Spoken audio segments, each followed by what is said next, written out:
কখনো কখনো আমরা ভাবি যে কোনো ব্যক্তি যিনি ধর্মের পথে চলেছেন, যদি তার দ্বারা কোনো ভুল হয়ে থাকে তাহলে নিয়তি তাকে সেই মুহূর্তেই কঠোর শাস্তি দেন। কিন্তু সেই সব মানুষ যারা সংসারের সবথেকে বড় অধর্মী, বহু নিকৃষ্ট মানের কাজ করেন, তাদের নিয়তি অনেক সুযোগ দেন। তাদের নিয়তি এরকম কঠোর প্রহার করেন না। এই ভাবনা কখনো না কখনো মনে আসেই।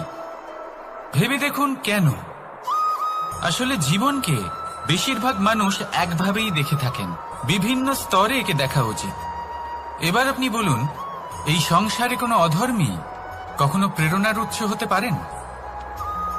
কখনোই নয়। যে মানুষ নিজের আত্মাকে মলিন করে ফেলেছেন, তিনি এই সংসারকে কিভাবে প্রেরণা যোগাবেন? উনি নিজেই বুঝতে পারেন না কোনটা করা উচিত, ধর্ম কোনটা। তাই নিয়তি তাকে একটা সুযোগ দেন, এটা বোঝার সুযোগ দেন যে কোনটা উচিত, কোনটা ধর্ম। সুযোগ দেন নিজের বিবেক জাগিয়ে তোলার, তাকে সুযোগ দেন নিজের অন্তরাত্মার ডাক শোনার। যখন তাতেও কাজ হয় না, তখন নিয়তির কাছে একটাই পথ বাকি থাকে, আর তা হল মহাবিনাশ। মহাবিনাশ হয়তো দেরিতেই আসতে পারে, কিন্তু তা অবশ্যই আসবে। আর যখন মহাবিনাশ আসে, তখন মহাবিনাশের যন্ত্রণা সমগ্র মানব জীবনের যন্ত্রণার থেকে অনেক বেশি হয়। এই কথাটা সবসময় মনে রাখবেন। আর অন্যদিকে যে মানুষ ধর্মের পথে চলছেন, তার দ্বারা যদি কোনো ভুল হয়ে থাকে, তখন নিয়তি তার পরীক্ষা নেন। কিছুক্ষণের জন্য মানুষের মনে হতে পারে নিয়তি তাকে কঠোর শাস্তি দিয়েছেন।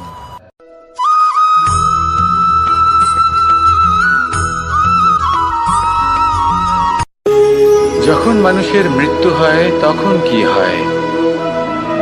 অনেক সংখ্যক মানুষ শোক পালন করতে চলে আসেন। যে ব্যক্তি মৃত্যু লাভ করেছেন, তার অনেক বস্তু থাকে যেগুলো তার প্রিয়, যেগুলো তিনি ব্যবহার করেছেন। তার শয্যা, তার বস্ত্র, তার আভূষণ সবকিছু তার থেকে বিচ্ছিন্ন করা হয় এবং খালি হাতে তাকে শ্মশানের উদ্দেশ্যে রওনা করা হয়।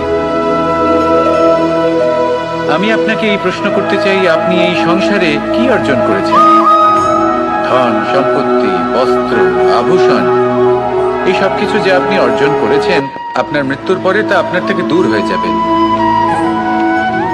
এর উত্তর হলো একটাই, আপনার কর্ম। শুধু সেটাই আছে যা একান্ত আপনার, আর শুধু সেটাই এই সংসার থেকে চলে যাওয়ার পরেও সংসারেই জীবিত থাকবে। যদি আপনি দুষ্কর্ম করেন, তাহলে এই সংসার আপনাকে একটি অনুচিত উদাহরণ হিসেবে মনে রাখবে যে এই ব্যক্তি খুব পাপী ছিল, অনুচিত কর্ম করতেন। যে পথে তিনি চলেছেন সেই পথে কারোর চলা উচিত নয়। সেখানেই যদি আপনি সৎকর্ম করেন, তাহলে সংসার চিরকাল এটাই বলবে যে খুব ভালো মানুষ ছিলেন, সবাইকে ভালোবাসতেন, সবাইকে সাহায্য করতেন, আমার খুব প্রিয় মানুষ ছিলেন। এটাই হলো শ্রেষ্ঠ কর্ম। সেই জন্য জীবনে শুধুমাত্র ধন সম্পত্তি, আভূষণ এই সব অর্জন করতে গিয়ে নিজের মনোনিবেশ করবেন না। শ্রেষ্ঠ কর্ম করুন। সংসার থেকে চলে যাওয়ার পরেও এই কর্মই এই সংসারে আপনাকে জীবিত রাখবে। আসুন আমার সাথে ভালোবেসে বলুন, রাধা রাধা।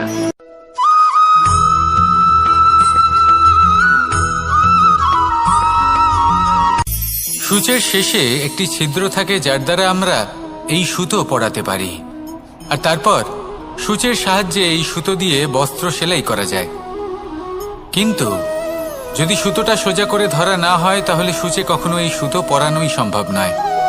যদি এতে কোনো গিঁট পড়ে, তখন তা কখনোই এই ছিদ্র দ্বারা প্রবেশ করা সম্ভব নয়। ঠিক এইভাবেই যদি আপনি কারোর জীবনে প্রবেশ করতে চান, কারোর অন্তরে প্রবেশ করতে চান, তাহলে আপনাকেও সহজ থাকতে হবে। এতে কোনো গিঁট থাকলে চলবে না, অর্থাৎ মনে যাতে কোনো মালিন্য না থাকে, যেন কোনো কুচিন্তা না থাকে। যদি এসব থাকে, তাহলে আপনি কখনো কারোর জীবনে প্রবেশ করতে পারবেন না। আর যদি কোনোভাবে আপনি প্রবেশ করেও যান, তাহলে তার মনে ঘর করতে পারবেন না। নিজেকে এই সুতোর মতন করে তুলুন, সহজ। মনে যেন কোনো কুচিন্তা না থাকে, সবার প্রতি যেন সদ্ভাবনা থাকে, শুভ চিন্তা থাকে। এমনটা করতে থাকুন। এমন একটা দিন আসবে যেদিন এই সমস্ত সংসারের ব্যক্তির মনে আপনি বাস করবেন, আর তখন এই মন প্রসন্ন হয়ে বলবে, রাধা রাধা।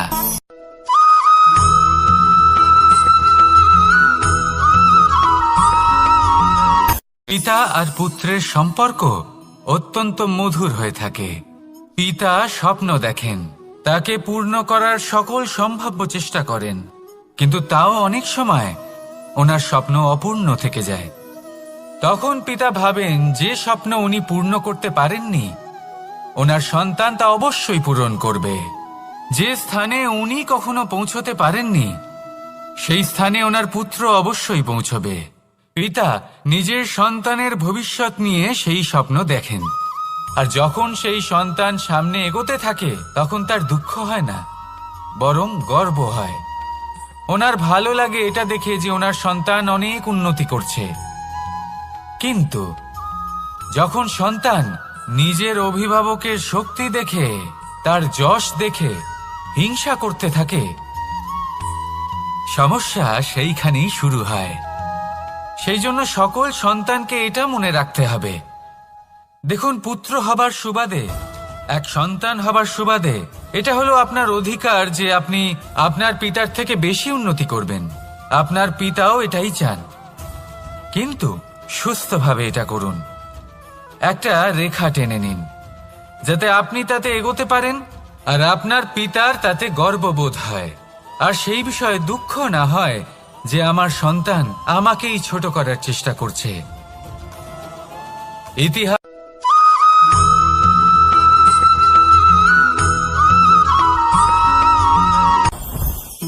জীবনে কিছু শেখা অত্যন্ত গুরুত্বপূর্ণ। এবার কি কি শিখতে হবে সেই সব শেখানোর জন্য অনেক শিক্ষক রয়েছেন, কিন্তু কি শিখবেন না আর কি করবেন না এটা আমাদের নিজের অভিজ্ঞতা দিয়ে শিখতে হয়।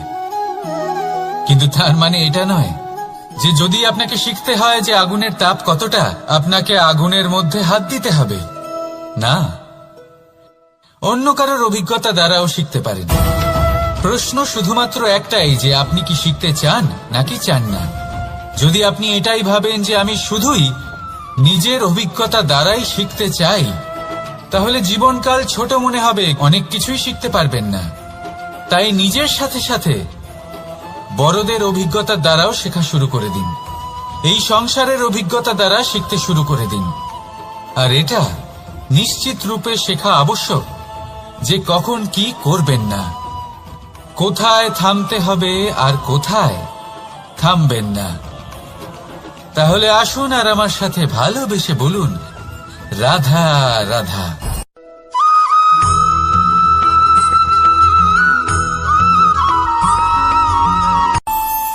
আমাদের মনে যখন কোনো প্রশ্ন ওঠে, কোনো দ্বন্দ্ব জাগে, তখন আমরা যাই আমাদের গুরুর কাছে, আমাদের আরাধ্যের কাছে গিয়ে জিজ্ঞেস করি। এইভাবেই একদিন আমি পৌঁছলাম আমার আরাধ্যের কাছে, আমার মহাদেবের কাছে, আর ওনাকে প্রশ্ন করলাম যে মহাদেব, জীবনে আনন্দ পাওয়ার, উৎসব পালনের, প্রেম ভাগ করে নেবার, জীবনকে উপভোগ করে নেওয়ার সর্বশ্রেষ্ঠ সময় কোনটা? মহাদেব হাসলেন আর উনি বললেন, জীবনে উৎসব পালনের সব থেকে শ্রেষ্ঠ দিন হল মৃত্যুর ঠিক আগের দিনটা। প্রেম ভাগ করে নেওয়ার সব থেকে শ্রেষ্ঠ মুহূর্ত হল মৃত্যুর ঠিক আগের মুহূর্ত। জীবনকে উপভোগ করে নেওয়ার সর্বশ্রেষ্ঠ প্রহর হল মৃত্যুর এক প্রহর পূর্বে। তখন আমি চমকে গেলাম। আমি বললাম, কিন্তু মহাদেব, মৃত্যু তো অনিশ্চিত, আমরা জানিও না কবে আমাদের মৃত্যু হবে। মহাদেব আবার হাসলেন। উনি বললেন যে যদি আমরা এভাবে জীবন কাটাই যে আমরা জীবনের প্রত্যেক দিন, প্রত্যেক মুহূর্ত, প্রত্যেক প্রহর শেষ বলে মনে করি, তাহলে আমাদের সমস্ত জীবন আনন্দের সাথেই অতিবাহিত হবে। কি বলেন?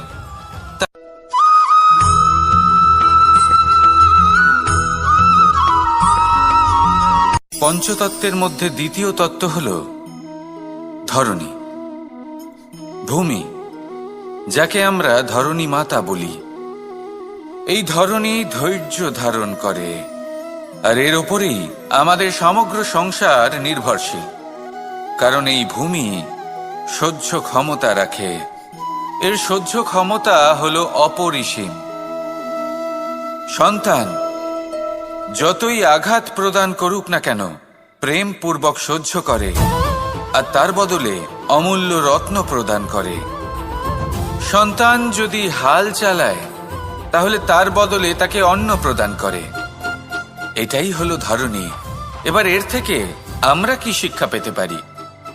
এটাই যে কারোর জন্য কিছু করা বা কাউকে কিছু দেওয়া মনে কোনো কামনা ছাড়াই। আর এই কথাটা বুঝে যান, যদি কারোর জন্য কামনা না রেখে বা কোনো পাওয়ার আশা না রেখে কারোর জন্য কিছু করেন বা কারোকে কিছু দেন, যদি এটা আপনি শিখতে পারেন, তবে আপনি ভালোবাসতে শিখে গেছেন। আর সেই জন্যই এই ধরিত্রীকে মাতা বলা হয়। কারণ মাতা শুধু উনি নন যিনি গর্ভে সন্তানকে ধারণ করেন, মাতা তো উনিও যিনি জীবন বাঁচতে শেখান, যিনি জীবন বাঁচার উদাহরণ প্রদান করেন। তাহলে ধরণীর থেকে এই নিঃস্বার্থ ভাব শিখুন, নিঃস্বার্থ ভালোবাসা শিখুন, আর এই ভালোবাসার সাথেই বলুন রাধা রাধা।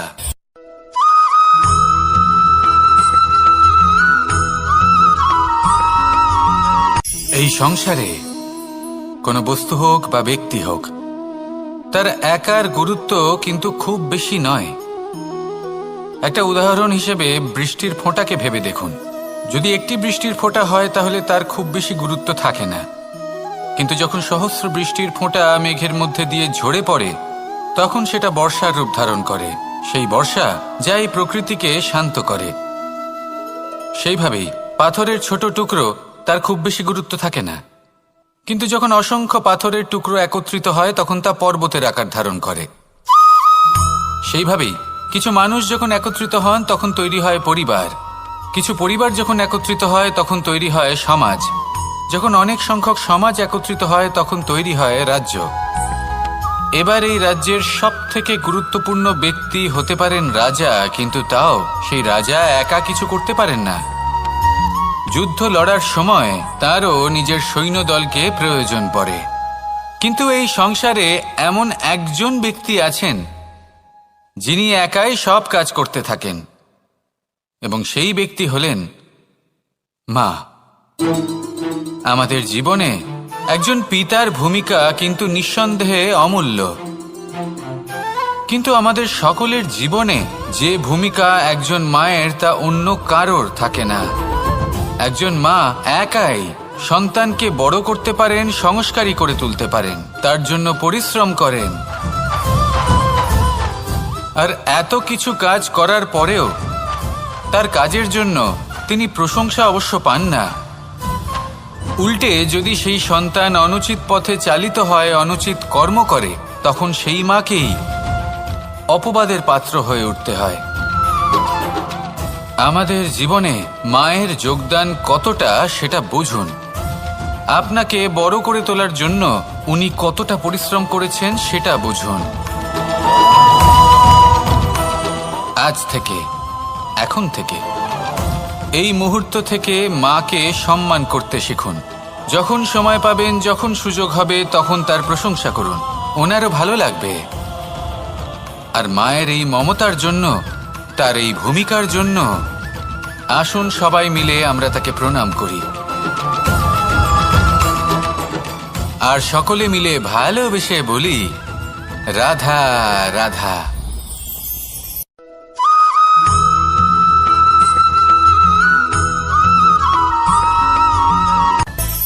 মানুষের মধ্যে একটা বিচিত্র প্রবৃত্তি থাকে, অন্য সকলের বিষয়ে, তাদের জীবনের বিষয়ে, তাদের ব্যক্তিত্বের বিষয়ে, তাদের ভবিষ্যতের বিষয়ে অনুমান করা।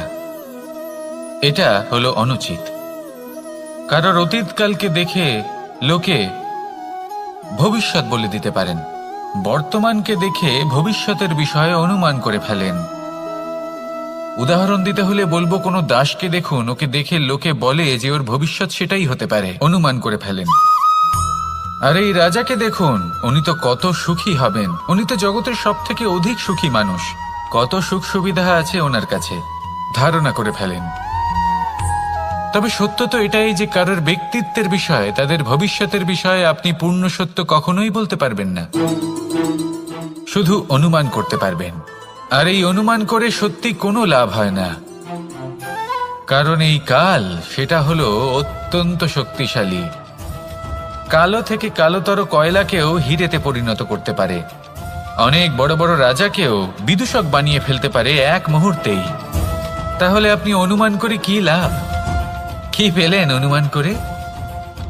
সেই জন্য কারোর বিষয়ে কোনো অনুমান করবেন না, তার ভবিষ্যতের বিষয়ে অনুমান করতে যাবেন না, কারোর বিষয়ে কোনো ধারণা করে নেবেন না। কিছু করতে হলে ভালোবাসুন, সবার মধ্যে ভালোবাসা ছড়ান, সবার মধ্যে ধন্যাত্মক ভাব ছড়ান।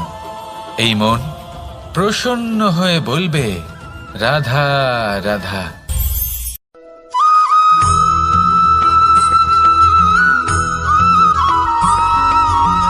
পঞ্চতত্ত্বের মধ্যে দ্বিতীয় তত্ত্ব হল ধরণী, ভূমি, যাকে আমরা ধরণী মাতা বলি।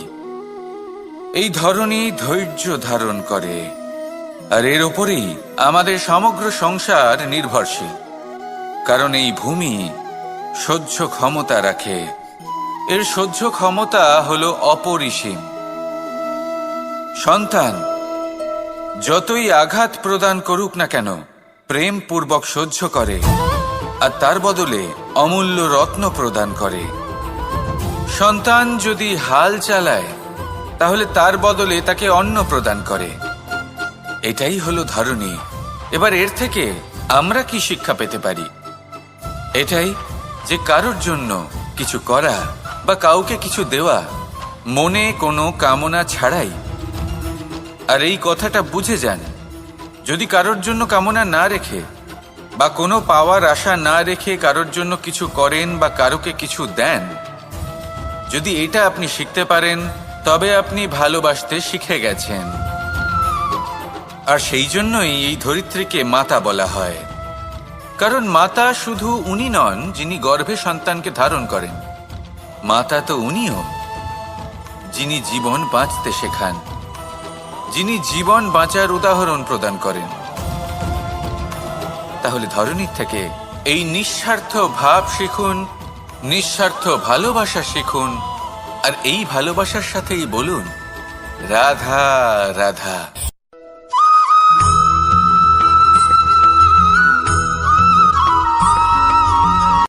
সংসারে আমাদের জীবনে যখন কোনো সুখ বা দুঃখ আসে, তার জন্য আমরা কাউকে না কাউকে অবশ্যই দায়ী করে থাকি, তাই না? এই ব্যক্তি আমাদের সাথে এরকম কাজ করেছেন, তাই আমার সাথে এমন হলো। ওই ব্যক্তি যদি এমনটা না করতেন, তাহলে আজ আমি ওই স্থানে পৌঁছতে পারতাম। সবই আপনার দৃষ্টিভঙ্গির ওপর নির্ভরশীল। আর যদি আপনার দৃষ্টিভঙ্গি এমন হয়, তাহলে তা অনুচিত। সত্যি কথা বলতে, এই সংসারে ভিন্ন ভিন্ন ধরনের মানুষ আছে। এটা আপনার ওপর নির্ভর করছে কিভাবে তাদের স্বাগত জানাবেন। একবার ভাবুন, আমি আমার দুটো হাত সামনে নিয়ে এলাম, দুটো মুঠো খুলে দিলাম। দুই প্রকারের মানুষ আসবেন, কিছু না কিছু দিয়ে যাবেন। এই মুঠো যদি আমি বন্ধ করে দিই, তাহলে না কেউ আমাকে কিছু দিতে পারবে, না আমার কিছু যাবে আসবে। নিশ্চয়ই বুঝতে পারছেন এই দুই ধরনের ব্যক্তি কারা এবং তারা কি দিয়ে যান। আমি যদি নিজের মুঠো খুলে দিই, তাহলে কিছু ভালো মানুষ আসবেন, আমাকে আনন্দ, সন্তুষ্টি, জ্ঞান প্রদান করে যাবেন, ভালো অভিজ্ঞতা দিয়ে যাবেন। কোনো খারাপ ব্যক্তি যদি আসেন, তাহলে তিনিও খারাপ অভিজ্ঞতা দেবেন, যার থেকে আমি শিক্ষা লাভ করব। এই সব কিছু আমি লাভ করতে পারি। মুঠো যদি বন্ধ করে রাখি, তাহলে আমি কিছুই পাবো না। দেখুন, এই সংসারে প্রত্যেকের জীবনে এরকম, প্রত্যেকের জীবনে সবকিছুই আছে, ভালো খারাপ দুই মানুষই আছে, ভালো অভিজ্ঞতা আছে, খারাপ অভিজ্ঞতা আছে। নির্ভর করছে আপনার উপর যে আপনি কি করবেন, এনাদের স্বাগত কিভাবে জানাবেন, কার থেকে কি বুঝবেন, কি শিখতে পারবেন, আর কোন দৃষ্টিভঙ্গি নিয়ে অগ্রসর হবেন। এটাই নির্ধারণ করবে যে আপনার জীবন কেমন হবে। আসুন আমার সাথে ভালোবেসে বলুন, রাধা রাধা।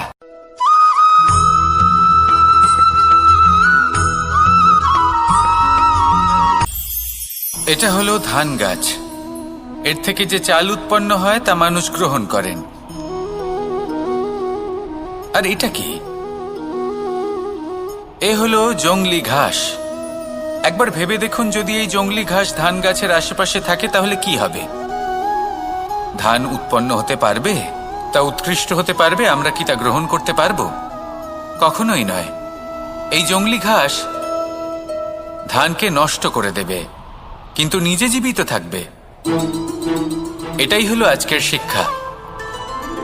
এই সংসারে যদি আপনি নীতির পথে চলতে চান, উচিত কর্ম করতে চান, সংসারকে সেবা করতে চান, তাহলে জংলি ঘাসের মতো ব্যক্তিদের থেকে সবসময় দূরে থাকতে হবে। সেই ব্যক্তি যারা দুর্নীতি এবং মিথ্যা দ্বারা পরিপূর্ণ, যাদের ব্যবহার অশুভ, যাদের অনেক অশুভ গুণ রয়েছে, তারা সঠিক নয়। সেই সকল ব্যক্তি যাদের চরিত্র অত্যন্ত দুষ্ট হয়, তারা হয় শুভ চরিত্রের ব্যক্তিকে একদম নষ্ট করে দেয়, নয় নিজের মতো বানিয়ে তোলে। তাই যদি আপনি নীতির পথে চলতে চান, এই সংসারের জন্য শুভ কর্ম করতে চান, তাহলে সেই সঙ্গ লাভ করুন যে সঙ্গ জ্ঞানে পরিপূর্ণ, যাদের মধ্যে অনেক গুণ আছে, যাদের থেকে প্রতিদিন কিছু শিখতে পারবেন। এমন ব্যক্তির সাথে জীবন অতিবাহিত করুন। দুরাচারীদের থেকে দূরে থাকুন। তবেই এই মন প্রসন্ন হয়ে বলবে, রাধা রাধা।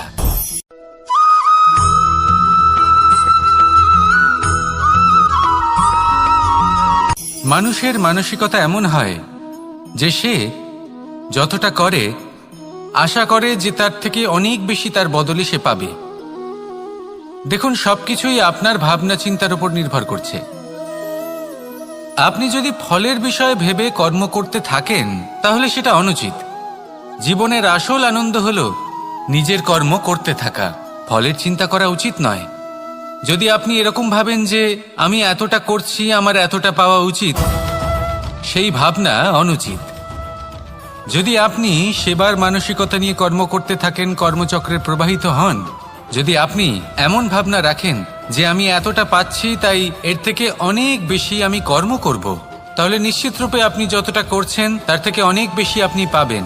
আপনার আশার থেকে অনেক বেশি আপনি পাবেন। শুধু জীবনে অনেক বেশি কাজ করতে থাকুন, ফলের চিন্তা করবেন না। আর মনে রাখবেন, এই ভাবনাই সব থেকে বড় বীজ। কর্মের উপর বিশ্বাস রাখুন।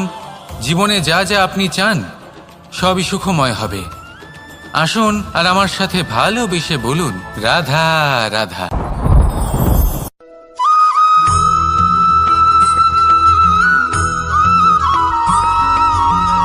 আপনি কখনো কোনো বাজকে নিজের বাসা বানাতে দেখেছেন? এই বাজ যখনই কোনো বাসা বানায় তখন উঁচু গাছের ডালে বা কোনো পর্বতের শিখরে বাসা বানায়, অনেক উচ্চতায়। আর সেখানে তার সন্তানও জন্মগ্রহণ করে।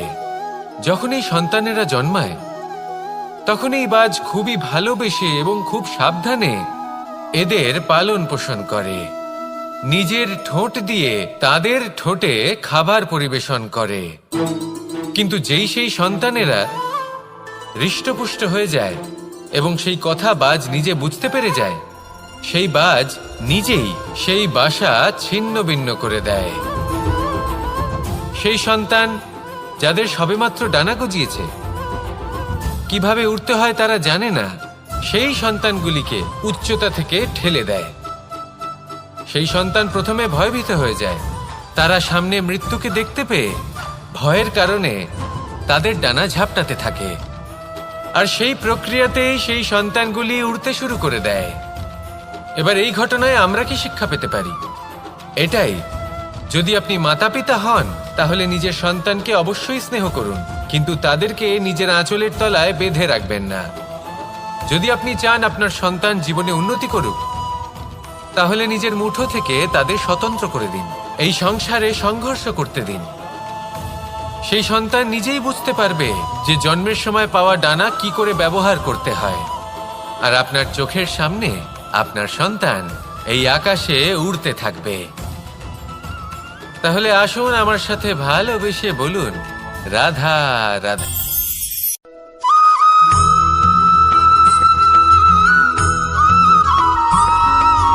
বসন্ত ঋতু, এই সময় মন আনন্দে ভরে থাকে। এমন মনে হয় যেন আমরা আকাশে বিচরণ করতে চলে যাই, কিন্তু সেটা তো সম্ভব নয়। সেই জন্য হয়তো আমরা ঘুড়ি ওড়াই, এই ঘুড়িকে নিজেদের প্রতিরূপ মনে করে। এবার অনেক মানুষ আছেন যারা ঘুড়ি ওড়ান, কিন্তু এই কর্মের সারমর্ম কি সেটা কজন বুঝতে পারেন? আপনি এটা মনে করুন যে আপনি হলেন সেই ঘুড়ি, আর এই সুতো যিনি ধরে রয়েছেন তিনি হলেন পরমাত্মা। আর এই সুতো যেখান থেকে শুরু হয় সেই লাটাই হলো আমাদের কর্মচক্র। এবার আপনি নিজেই অনুমান করুন যে এই উড়ান কার ওপর নির্ভরশীল, পরমাত্মার ওপর আর আপনার কর্মের ওপর। যদি পরমাত্মা আপনার হাত ধরে থাকেন, আপনার সাথে থাকেন, যদি আপনি শুভ কর্ম করতে থাকেন, আপনি এই আকাশে উড়তে থাকবেন। কিন্তু কোথাও কোথাও যদি পরমাত্মার সাথে এই বন্ধন ছিন্ন হয়, আপনার কর্মচক্র খারাপ হয়ে যায় বা থেমে যায়, তাহলে আপনার এই ঘুড়ি কেটে যাবে আর দূরে কোনো গাছের ডালে গিয়ে আটকে যাবে। তাই শুধুমাত্র ঘুড়ি ওড়াবেন না, তার থেকে শিখুন, পরমাত্মার সাহচর্যে থাকুন, সবসময় শুভ কর্ম করতে থাকুন আর সবসময় এই আকাশে উড়তে থাকুন। আসুন আর আমার সাথে ভালোবেসে বলুন, রাধা রাধা।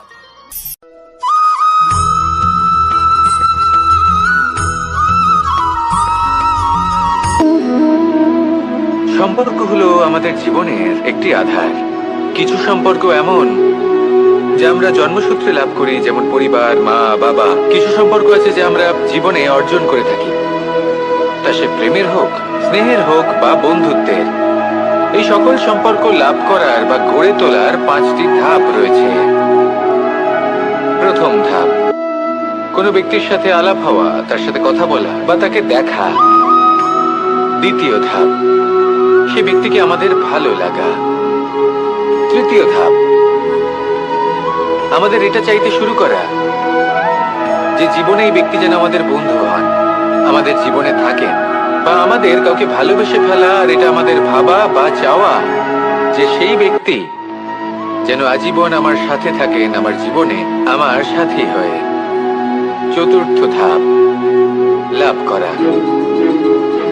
এবার এই ধাপটি অনেক মানুষের পক্ষেই খুবই সরল হয়, বড়ই সরলভাবে নিজেদের সঙ্গীকে লাভ করে থাকেন। কিছু মানুষের জন্য এই ধাপ অত্যন্ত কঠিন হয়ে থাকে।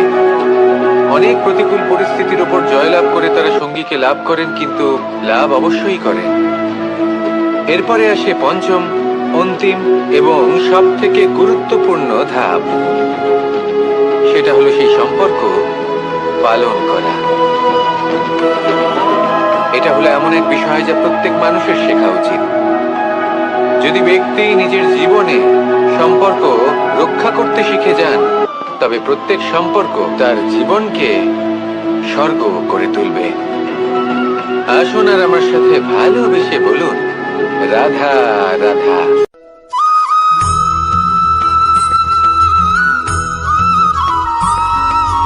জীবনে যখন কোনো ব্যক্তি নিজের লক্ষ্য প্রাপ্তির জন্য নিরন্তর পরিশ্রম করতে থাকেন, চেষ্টা করতে থাকেন, তখন তিনি কষ্ট অনুভব করেন, কখনো শারীরিক কষ্ট, কখনো মানসিক কষ্ট।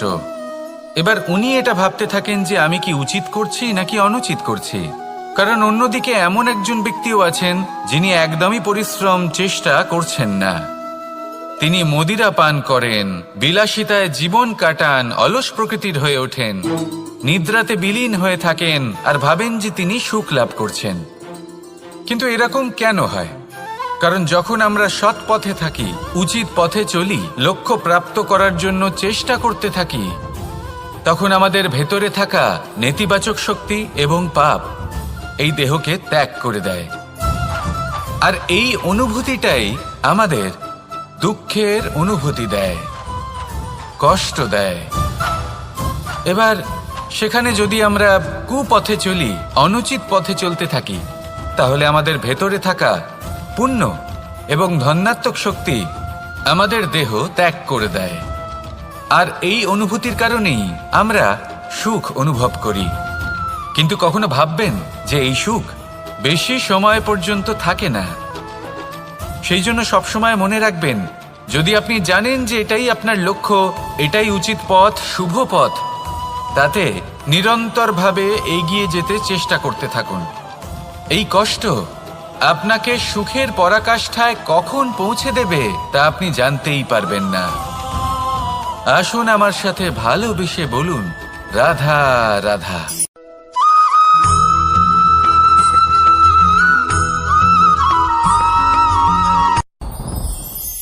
সাথী। সাথী এই শব্দটির ব্যাখ্যা কে কিভাবে করে? মিত্র, সখা, বন্ধু। কিন্তু অর্থ একটাই, তিনি যিনি আপনার সঙ্গী হন আর তিনি যার সাথী আপনি হন। এবার সব থেকে বড় প্রশ্ন হলো এটাই যে তিনি কে হতে পারেন যাকে আপনি আপনার সাথী বলে মেনে নিতে পারেন, নিজের সখা, নিজের মিত্র, নিজের বন্ধু মেনে নিতে পারেন। আপনার সাথী হলেন তিনি যিনি দুঃখের সময় আপনার পাশে থাকবেন, আপনার হাত ধরে থাকবেন। আপনার সাথী হলেন তিনি যার হাত আপনি নিজের সুখের দিনে ধরে থাকবেন। সেই সাথীরই হাত ধরুন যিনি দুঃখে সবসময় আপনাকে সাহায্য করার জন্য তৎপর হয়ে থাকেন, আপনার পাশে থাকেন, আর যাকে সুখের দিনে আপনি আপনার সাথে রাখতে পারেন। আর যখন আপনার সাথে আপনার এই সাথী থাকবে তখন আপনি এটা বুঝবেন যে যখন জীবনে দুঃখ আসে তখন এই দুঃখ কমে যায়, সবার মধ্যে ভাগ হয়ে যায়। আর যদি তখন সুখ আসে তাহলে সেটা সবার উপস্থিতিতে আরো বেড়ে যায়। এটাই হলো প্রেম, এটাই হলো ভালোবাসা, এটাই হলো সঙ্গ। যেমন সম্পর্ক আমার আর রাধার মাঝে। তাহলে আসুন আর আমার সাথে ভালোবেসে বলুন, রাধা রাধা।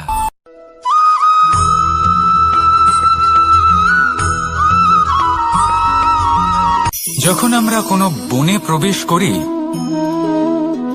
তখন এই সবুজ ঘাস দেখে, এই কোমল ঘাস দেখে আমাদের মন প্রফুল্ল হয়ে ওঠে।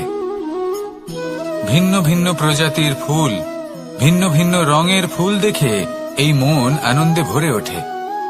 এখানে শিশুরা আনন্দ লাভ করে, বড়রা ভোজন গ্রহণ করেন, কথাবার্তা বলেন, হাঁটাহাঁটি করে বেড়ান।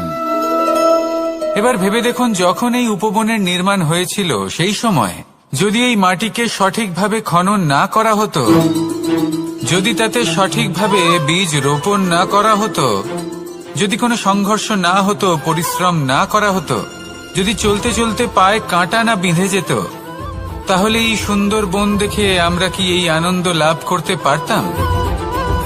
কখনোই নয়।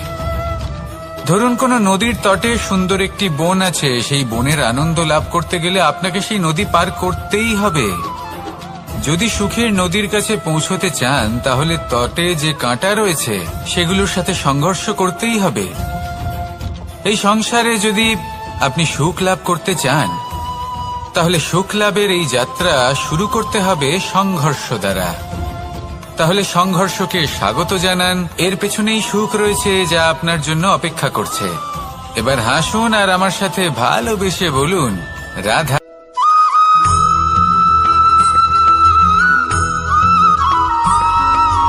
জীবনে অগ্রসর হওয়ার জন্য আমাদের কাকে প্রয়োজন হয়?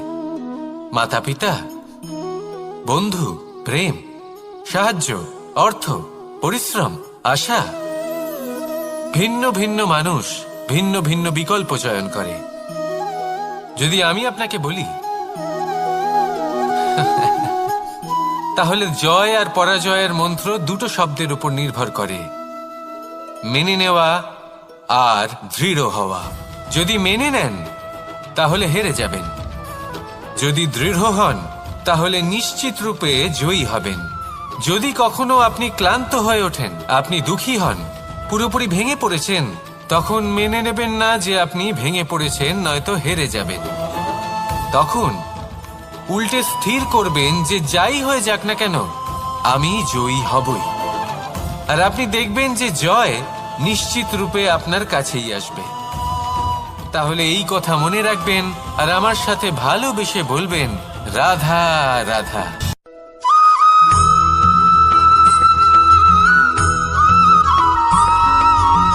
এই সংসারে সব থেকে বড় ব্যক্তি কে?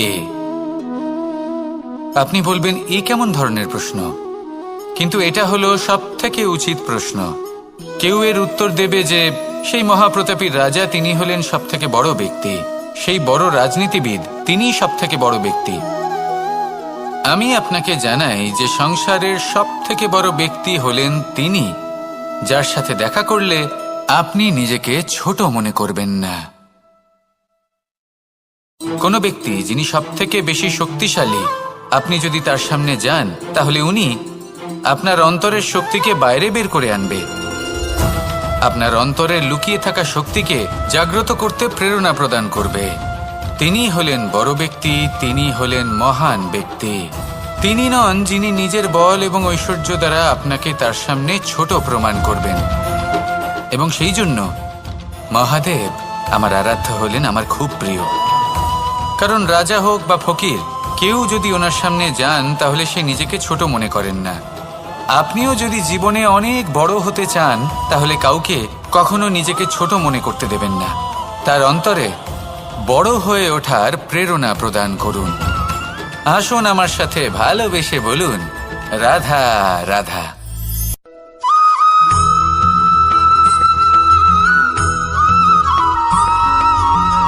মানুষের মানসিকতা এমন হয় যে সে যতটা করে আশা করে যে তার থেকে অনেক বেশি তার বদলে সে পাবে। দেখুন, সবকিছুই আপনার ভাবনা চিন্তার উপর নির্ভর করছে। আপনি যদি ফলের বিষয়ে ভেবে কর্ম করতে থাকেন তাহলে সেটা অনুচিত। জীবনের আসল আনন্দ হলো নিজের কর্ম করতে থাকা, ফলের চিন্তা করা উচিত নয়। যদি আপনি এরকম ভাবেন যে আমি এতটা করছি, আমার এতটা পাওয়া উচিত, সেই ভাবনা অনুচিত। যদি আপনি সেবার মানসিকতা নিয়ে কর্ম করতে থাকেন, কর্মচক্রে প্রবাহিত হন, যদি আপনি এমন ভাবনা রাখেন যে আমি এতটা পাচ্ছি তাই এর থেকে অনেক বেশি আমি কর্ম করব, তাহলে নিশ্চিতরূপে আপনি যতটা করছেন তার থেকে অনেক বেশি আপনি পাবেন, আপনার আশার থেকে অনেক বেশি আপনি পাবেন। শুধু জীবনে অনেক বেশি কাজ করতে থাকুন, ফলের চিন্তা করবেন না। আর মনে রাখবেন, এই ভাবনাই সব থেকে বড় বীজ। কর্মের উপর বিশ্বাস রাখুন, জীবনে যা যা আপনি চান সবই সুখময় হবে। আসুন আর আমার সাথে ভালোবেসে বলুন, রাধা রাধা।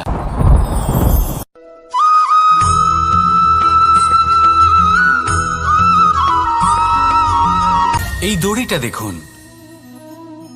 ছোট ছোট রেশম দ্বারা তৈরি, এটা সরু সুতো দ্বারা তৈরি হয়েছে এটা, আর এ অত্যন্ত কোমলও বটে। আর আপনি চাইলে এটা সোজাও করে দিতে পারেন, আর চাইলে এটা বেঁকিয়েও দিতে পারেন, আর যদি চান তাহলে এটা গোল গোল করে বেঁধে কোথাও রেখেও দিতে পারেন। এবার এই কোমল দড়ি যদি কোনো নিষ্ঠুর কঠিন পাথরে বারংবার জড়িয়ে দেওয়া হয় তাহলেও তাকেও কাটতে পারে, নিজের ছাপ ছেড়ে যেতে পারে, সেটার আকারও বদলে ফেলতে পারে। এবার এর কারণ কি? এর কারণ হলো অভ্যাস আর নিরন্তর প্রচেষ্টা। যদি আপনিও চেষ্টা করেন আর নিরন্তর কর্ম করে যান, তাহলে আপনার প্রারব্ধ পাথরের মতো কঠিনই হোক না কেন, তাতে ভাঙন ধরিয়েও আপনি নিজের লক্ষ্যে অবশ্যই পৌঁছতে পারবেন। একটা গুরুত্বপূর্ণ কথা মনে রাখবেন, সুকর্মের অভ্যাস আর নিরন্তর প্রয়াস, এই হলো সাফল্যের মন্ত্র। তাহলে জীবনে এই মন্ত্র আনুন আর আমার সাথে ভালোবেসে বলুন, রাধা রাধা।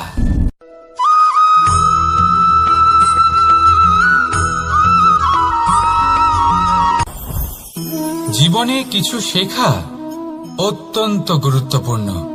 এবার কি কি শিখতে হবে সেই সব শেখানোর জন্য অনেক শিক্ষক রয়েছেন, কিন্তু কি শিখবেন না আর কি করবেন না এটা আমাদের নিজের অভিজ্ঞতা দিয়ে শিখতে হয়।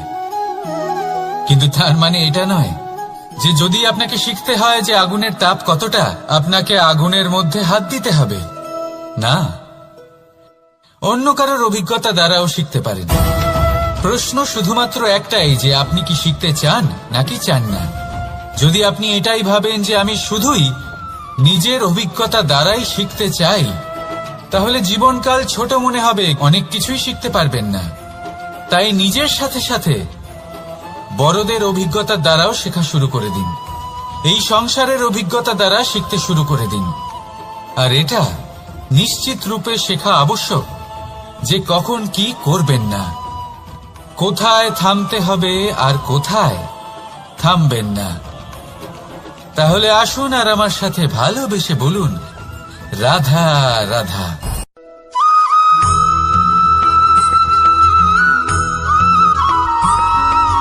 মানুষের একটি সমস্যা আছে যে মানুষ সাফল্যকে মাপতে থাকেন, লক্ষ্যপ্রাপ্তিকে মাপতে থাকেন এবং তার তুলনা করতে থাকেন যে ও এত কিছু পেল আর আমি পেলাম না,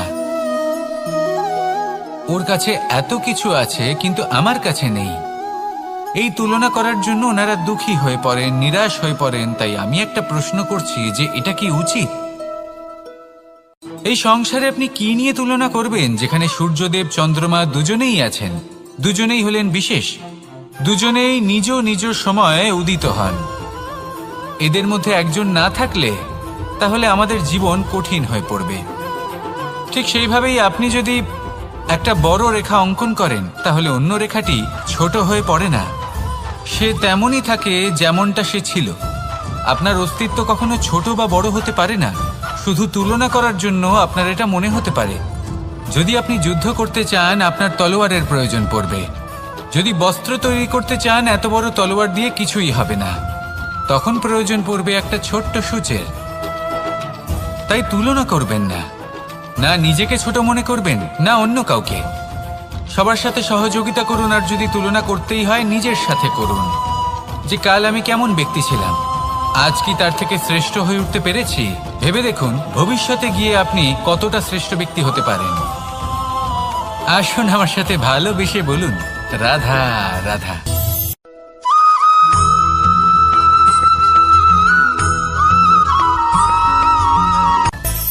মানুষের মধ্যে একটা বিচিত্র প্রবৃত্তি থাকে, অন্য সকলের বিষয়ে, তাদের জীবনের বিষয়ে, তাদের ব্যক্তিত্বের বিষয়ে, তাদের ভবিষ্যতের বিষয়ে অনুমান করা।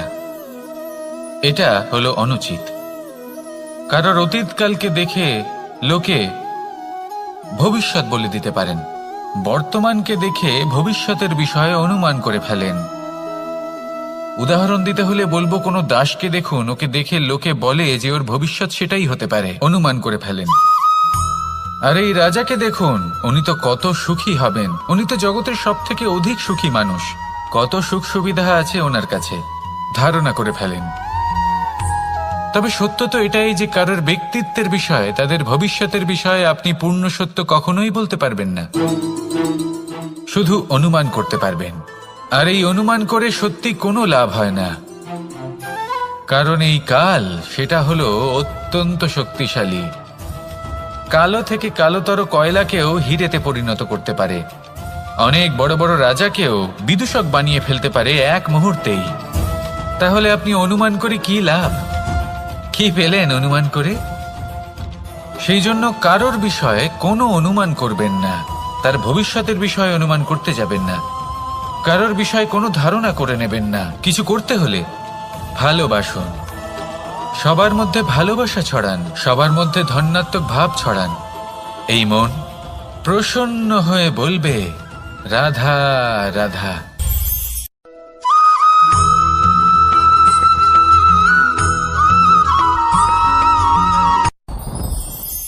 সাথী।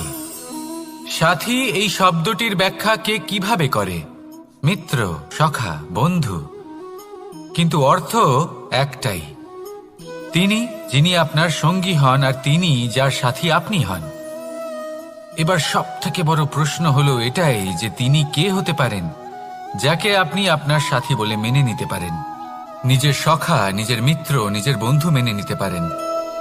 আপনার সাথী হলেন তিনি যিনি দুঃখের সময় আপনার পাশে থাকবেন, আপনার হাত ধরে থাকবেন।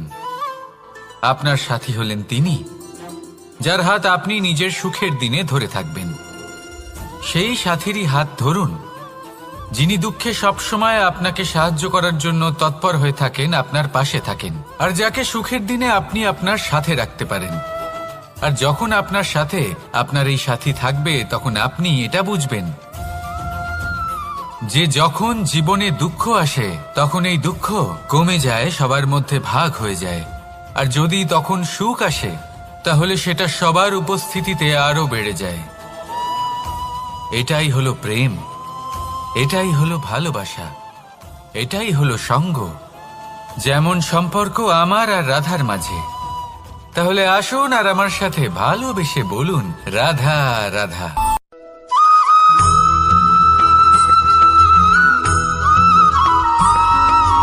আমাদের শরীর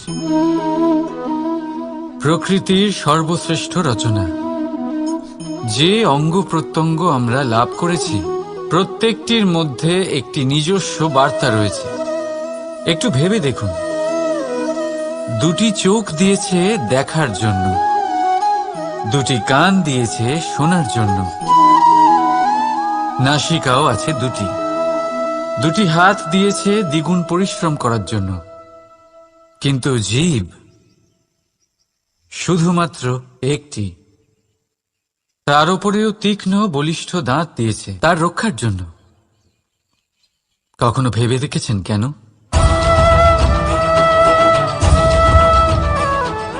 কারণ শব্দ আর শব্দের প্রয়োগ মানুষের সবচেয়ে বড় অস্ত্র, যার প্রয়োগ যত ভেবেচিন্তে করা যায় মানুষ তার জীবনে ততটাই উপরে উঠতে পারে। তাহলে মনে রাখুন, দেখুন, শুনুন আর বুঝুন বেশি, বলুন কম। রাধা রাধা।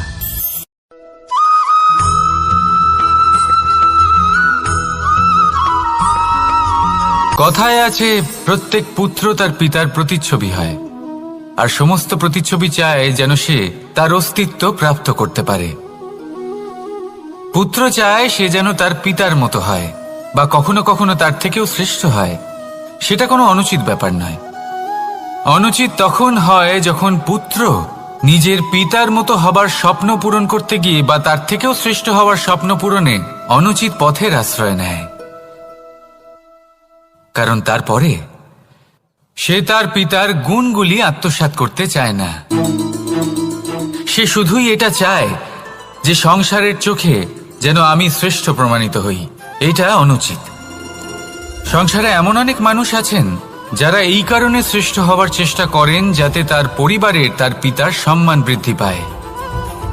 এমনও মানুষ থাকেন, আর এটাই হলো পার্থক্য উদ্দেশ্যের।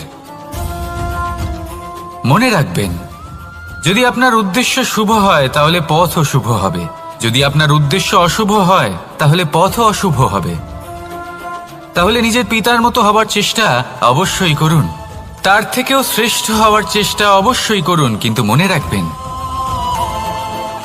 আপনার সংকল্প আর আপনার উদ্দেশ্য এই দুই শুভ হওয়া উচিত। তাহলে আসুন আর আমার সাথে ভালোবেসে বলুন, রাধা রাধা।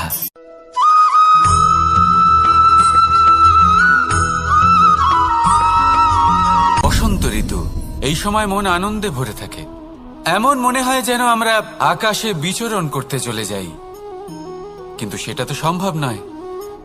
সেই জন্য হয়তো আমরা ঘুড়ি ওড়াই, এই ঘুড়িকে নিজেদের প্রতিরূপ মনে করে।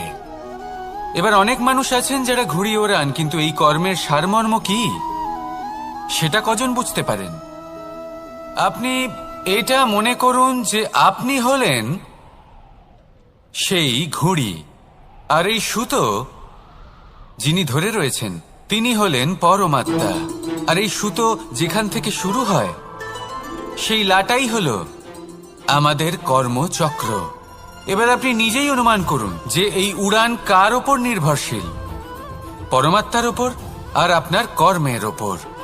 যদি পরমাত্মা আপনার হাত ধরে থাকেন, আপনার সাথে থাকেন, যদি আপনি শুভ কর্ম করতে থাকেন, আপনি এই আকাশে উড়তে থাকবেন। কিন্তু কোথাও কোথাও যদি পরমাত্মার সাথে এই বন্ধন ছিন্ন হয়, আপনার কর্মচক্র খারাপ হয়ে যায় বা থেমে যায়, তাহলে আপনার এই ঘুড়ি কেটে যাবে আর দূরে কোনো গাছের ডালে গিয়ে আটকে যাবে। তাই শুধুমাত্র ঘুড়ি ওড়াবেন না, তার থেকে শিখুন, পরমাত্মার সাহচর্যে থাকুন, সবসময় শুভ কর্ম করতে থাকুন আর সবসময় এই আকাশে উড়তে থাকুন। আসুন আর আমার সাথে ভালোবেসে বলুন, রাধা রাধা।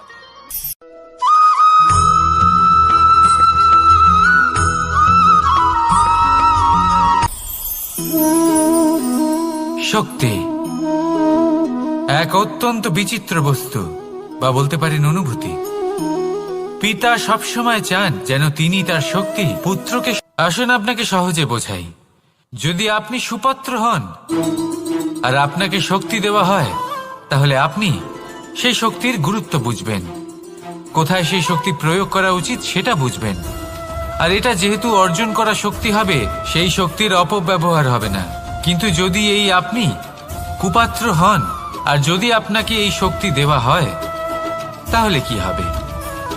দেখতে গেলে এই শক্তি আপনি দান হিসেবে পেয়েছেন, তাই না আপনি এই শক্তির গুরুত্ব বুঝবেন আর না এর প্রয়োগ আপনি জানবেন। তার অপব্যবহার হওয়া সুনিশ্চিত। তাই যদি আপনি কোনো শক্তি অর্জন করতে চান, তাহলে আগে তার যোগ্য হয়ে উঠুন, পুত্র নয় পাত্র হয়ে উঠুন। আর আমার সাথে ভালোবেসে বলুন, রাধা রাধা।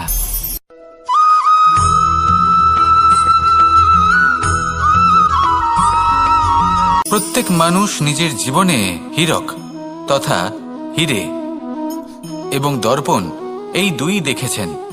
এই দুই হলো সাদা এবং এরা দুজনেই আলোর প্রতিফলন ঘটায় এবং এরা দুজনেই উজ্জ্বল হয়ে ওঠে। আপনি হয়তো মনে মনে ভাবছেন যে এটা কি ধরনের তুলনা করছি। একটা হিরে তো রত্ন, তার মূল্য দর্পণের থেকে অনেক গুণ বেশি। কিন্তু হিরে থাকাতে দর্পণের মূল্য কিন্তু কোনো অংশে কমে যায় না, তাই না? মানুষ যখন হিরে নিজের হাতে নেয়, তখন সবার আগে কি খোঁজে? দর্পণ, যাতে তার মধ্যে দিয়ে দেখে সে বুঝতে পারে যে সেই হিরে আদৌ তার শোভাবর্ধন করছে কিনা, তাকে ভালো দেখাচ্ছে কিনা, প্রসাধনের জন্য সেটা ব্যবহার করা ঠিক হবে কিনা। অর্থাৎ হীরের উপস্থিতিতে দর্পণের গুরুত্ব কম হলো না, দর্পণের কারণে হীরের মূল্য বোঝা গেল। আমাদের জীবনেও ঠিক এরকমই ঘটে। আপনারা যদি সংসারে নিজের আশেপাশে দেখেন, এমন অনেক মানুষ দেখতে পাবেন যারা নিজেদের ক্ষেত্রে মহান স্থানে পৌঁছেছেন, নিপুণ, তাহলে নিজেকে ছোট মনে করবেন না। আসুন আর আমার সাথে ভালোবেসে বলুন, রাধা রাধা।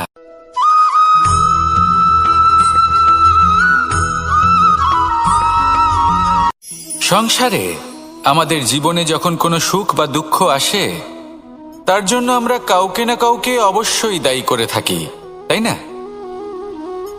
এই ব্যক্তি আমাদের সাথে এরকম কাজ করেছেন, তাই আমার সাথে এমন হলো। ওই ব্যক্তি যদি এমনটা না করতেন, তাহলে আজ আমি ওই স্থানে পৌঁছতে পারতাম। সবই আপনার দৃষ্টিভঙ্গির ওপর নির্ভরশীল। আর যদি আপনার দৃষ্টিভঙ্গি এমন হয়, তাহলে তা অনুচিত। সত্যি কথা বলতে, এই সংসারে ভিন্ন ভিন্ন ধরনের মানুষ আছে। এটা আপনার উপর নির্ভর করছে কিভাবে তাদের স্বাগত জানাবেন। একবার ভাবুন, আমি আমার দুটো হাত সামনে নিয়ে এলাম, দুটো মুঠো খুলে দিলাম। দুই প্রকারের মানুষ আসবেন, কিছু না কিছু দিয়ে যাবেন। এই মুঠো যদি আমি বন্ধ করে দিই, তাহলে না কেউ আমাকে কিছু দিতে পারবে, না আমার কিছু যাবে আসবে। নিশ্চয়ই বুঝতে পারছেন এই দুই ধরনের ব্যক্তি কারা এবং তারা কি দিয়ে যান। আমি যদি নিজের মুঠো খুলে দিই, তাহলে কিছু ভালো মানুষ আসবেন, আমাকে আনন্দ, সন্তুষ্টি, জ্ঞান প্রদান করে যাবেন, ভালো অভিজ্ঞতা দিয়ে যাবেন। কোনো খারাপ ব্যক্তি যদি আসেন, তাহলে তিনিও খারাপ অভিজ্ঞতা দেবেন, যার থেকে আমি শিক্ষা লাভ করব। এই সব কিছু আমি লাভ করতে পারি। মুঠো যদি বন্ধ করে রাখি, তাহলে আমি কিছুই পাবো না। দেখুন, এই সংসারে প্রত্যেকের জীবনে এইরকম। প্রত্যেকের জীবনে সবকিছুই আছে, ভালো খারাপ দুই মানুষই আছে, ভালো অভিজ্ঞতা আছে, খারাপ অভিজ্ঞতা আছে। নির্ভর করছে আপনার উপর যে আপনি কি করবেন, এনাদের স্বাগত কিভাবে জানাবেন, কার থেকে কি বুঝবেন, কি শিখতে পারবেন, আর কোন দৃষ্টিভঙ্গি নিয়ে অগ্রসর হবেন। এটাই নির্ধারণ করবে যে আপনার জীবন কেমন হবে। আসুন আমার সাথে ভালোবেসে বলুন, রাধা রাধা।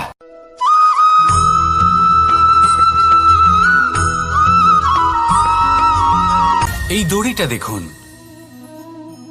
ছোট ছোট রেশম দ্বারা তৈরি, এটা সরু সুতো দ্বারা তৈরি হয়েছে এটা, আর এ অত্যন্ত কোমলও বটে। আর আপনি চাইলে এটা সোজাও করে দিতে পারেন, আর চাইলে এটা বেঁকিয়েও দিতে পারেন, আর যদি চান তাহলে এটা গোল গোল করে বেঁধে কোথাও রেখেও দিতে পারেন। এবার এই কোমল দড়ি যদি কোনো নিষ্ঠুর কঠিন পাথরে বারংবার জড়িয়ে দেওয়া হয়, তাহলেও তাকেও কাটতে পারে, নিজের ছাপ ছেড়ে যেতে পারে, সেটার আকারও বদলে ফেলতে পারে। এবার এর কারণ কি? এর কারণ হলো অভ্যাস আর নিরন্তর প্রচেষ্টা। যদি আপনিও চেষ্টা করেন আর নিরন্তর কর্ম করে যান, তাহলে আপনার প্রারব্ধ পাথরের মতো কঠিনই হোক না কেন, তাতে ভাঙন ধরিয়েও আপনি নিজের লক্ষ্যে অবশ্যই পৌঁছতে পারবেন। একটা গুরুত্বপূর্ণ কথা মনে রাখবেন, সুকর্মের অভ্যাস আর নিরন্তর প্রয়াস, এই হলো সাফল্যের মন্ত্র। তাহলে জীবনে এই মন্ত্র আনুন আর আমার সাথে ভালোবেসে বলুন, রাধা রাধা।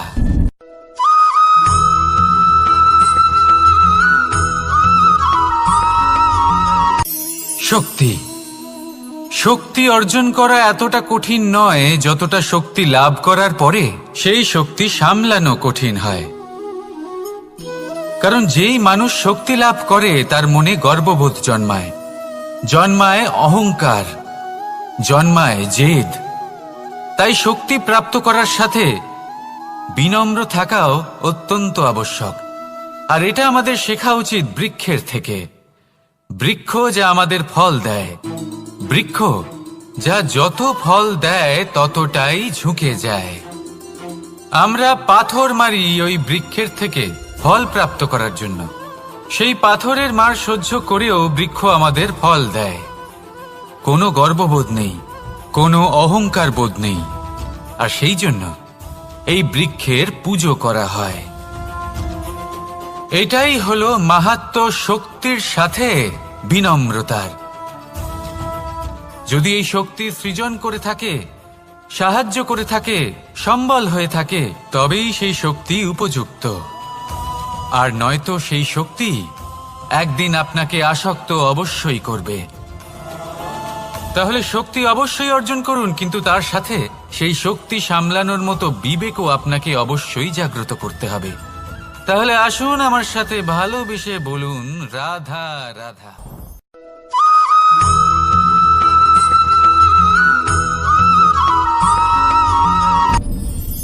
আপনি কি কখনো কোনো জলের ধারা দেখেছেন?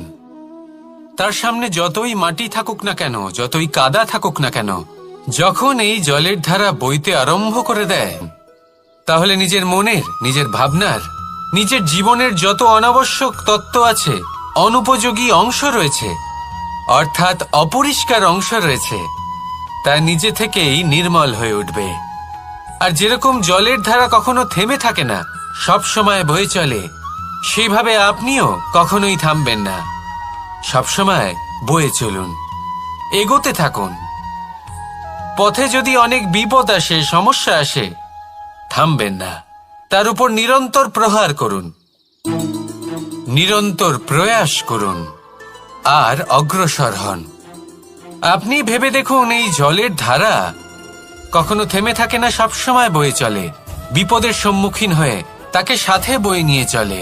সেই জন্য জলের ধারা, প্রবাহমান এই ধারা, এর থেকে কখনো দুর্গন্ধ আসে না, এতে কখনো ময়লা জমতে পারে না, বরং পালিত হয় সুন্দর প্রাণবন্ত জীবজন্তু, যেমন সুন্দর ছোট মাছ।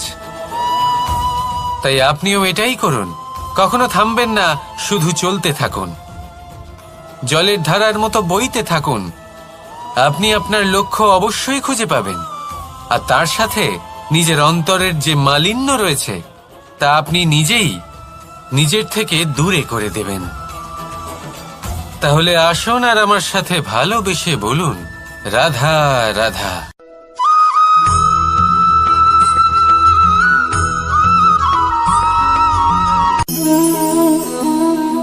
নিয়তি। রাধা আমাকে বলে, কৃষ্ণ, যদি তুমি জানো যে নিয়তিতে কি আছে তাহলে তাকে বদলে দাও না কেন?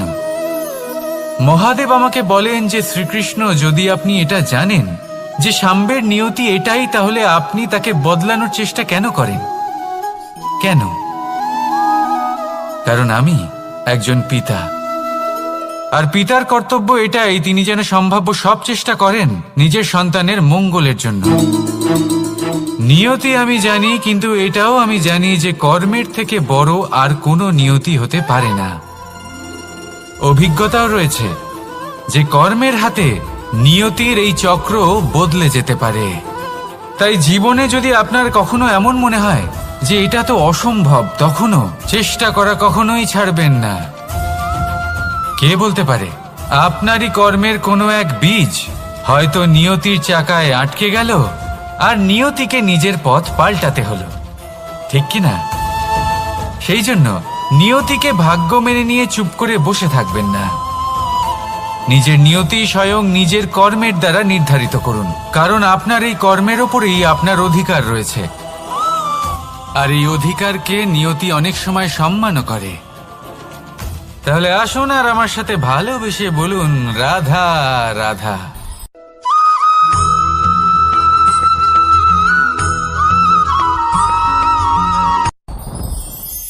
সাথী। সাথী এই শব্দটির ব্যাখ্যা কে কিভাবে করে? মিত্র, সখা, বন্ধু। কিন্তু অর্থ একটাই, তিনি যিনি আপনার সঙ্গী হন আর তিনি যার সাথী আপনি হন। এবার সব থেকে বড় প্রশ্ন হলো এটাই যে তিনি কে হতে পারেন যাকে আপনি আপনার সাথী বলে মেনে নিতে পারেন, নিজের সখা, নিজের মিত্র, নিজের বন্ধু মেনে নিতে পারেন। আপনার সাথী হলেন তিনি যিনি দুঃখের সময় আপনার পাশে থাকবেন, আপনার হাত ধরে থাকবেন। আপনার সাথী হলেন তিনি যার হাত আপনি নিজের সুখের দিনে ধরে থাকবেন। সেই সাথীরই হাত ধরুন যিনি দুঃখে সবসময় আপনাকে সাহায্য করার জন্য তৎপর হয়ে থাকেন, আপনার পাশে থাকেন, আর যাকে সুখের দিনে আপনি আপনার সাথে রাখতে পারেন। আর যখন আপনার সাথে আপনার এই সাথী থাকবে, তখন আপনি এটা বুঝবেন যে যখন জীবনে দুঃখ আসে তখন এই দুঃখ কমে যায়, সবার মধ্যে ভাগ হয়ে যায়। আর যদি তখন সুখ আসে তাহলে সেটা সবার উপস্থিতিতে আরো বেড়ে যায়। এটাই হলো প্রেম, এটাই হলো ভালোবাসা, এটাই হলো সঙ্গ, যেমন সম্পর্ক আমার আর রাধার মাঝে। তাহলে আসুন আর আমার সাথে ভালোবেসে বলুন, রাধা রাধা।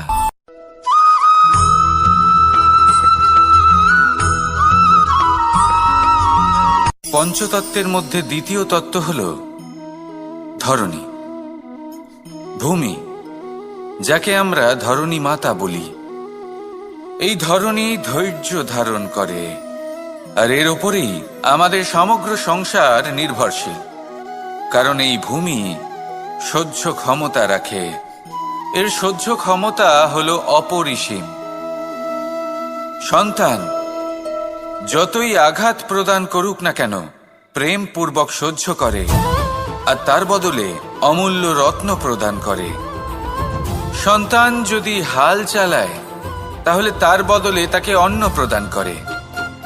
এটাই হলো ধরণী। এবার এর থেকে আমরা কি শিক্ষা পেতে পারি? এটাই যে কারোর জন্য কিছু করা বা কাউকে কিছু দেওয়া মনে কোনো কামনা ছাড়াই। আর এই কথাটা বুঝে যান, যদি কারোর জন্য কামনা না রেখে বা কোনো পাওয়ার আশা না রেখে কারোর জন্য কিছু করেন বা কারোকে কিছু দেন, যদি এটা আপনি শিখতে পারেন তবে আপনি ভালোবাসতে শিখে গেছেন। আর সেই জন্যই এই ধরিত্রীকে মাতা বলা হয়। কারণ মাতা শুধু উনি নন যিনি গর্ভে সন্তানকে ধারণ করেন, মাতা তো উনিও যিনি জীবন বাঁচতে শেখান। যিনি জীবন বাঁচার উদাহরণ প্রদান করেন। তাহলে ধরনীর থেকে এই নিঃস্বার্থ ভাব শিখুন, নিঃস্বার্থ ভালোবাসা শিখুন, আর এই ভালোবাসার সাথেই বলুন রাধা রাধা।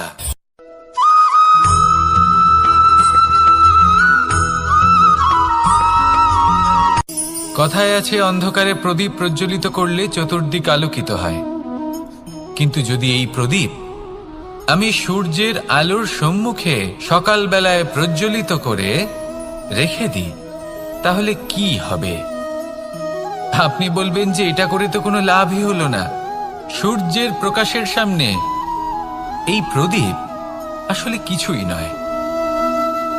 এবার এই চিন্তা ভাবনা প্রত্যেক দিন করতে হবে, আর একটা অমূল্য শিক্ষা পেতে হবে। মনে করুন যে আপনি মহাপুরুষের সামনে বসে আছেন, কোনো মহাজ্ঞানীর সামনে।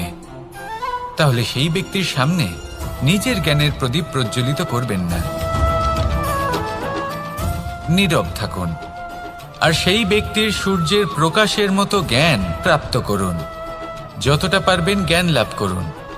যদি এমন কোনো সময়, এমন কোনো স্থানে আপনি আছেন যেখানে চতুর্দিক অন্ধকার, কারোর কাছেই জ্ঞান নেই, সেখানে নিজের জ্ঞানের প্রদীপ প্রজ্বলিত করুন। এমন করলে দুদিক থেকেই আপনার লাভ হবে। আপনার জ্ঞান প্রাপ্তিও হবে, আর জ্ঞানের সঠিক প্রয়োগও করতে পারবেন। আর এই মন প্রসন্ন হয়ে বলবে রাধা রাধা।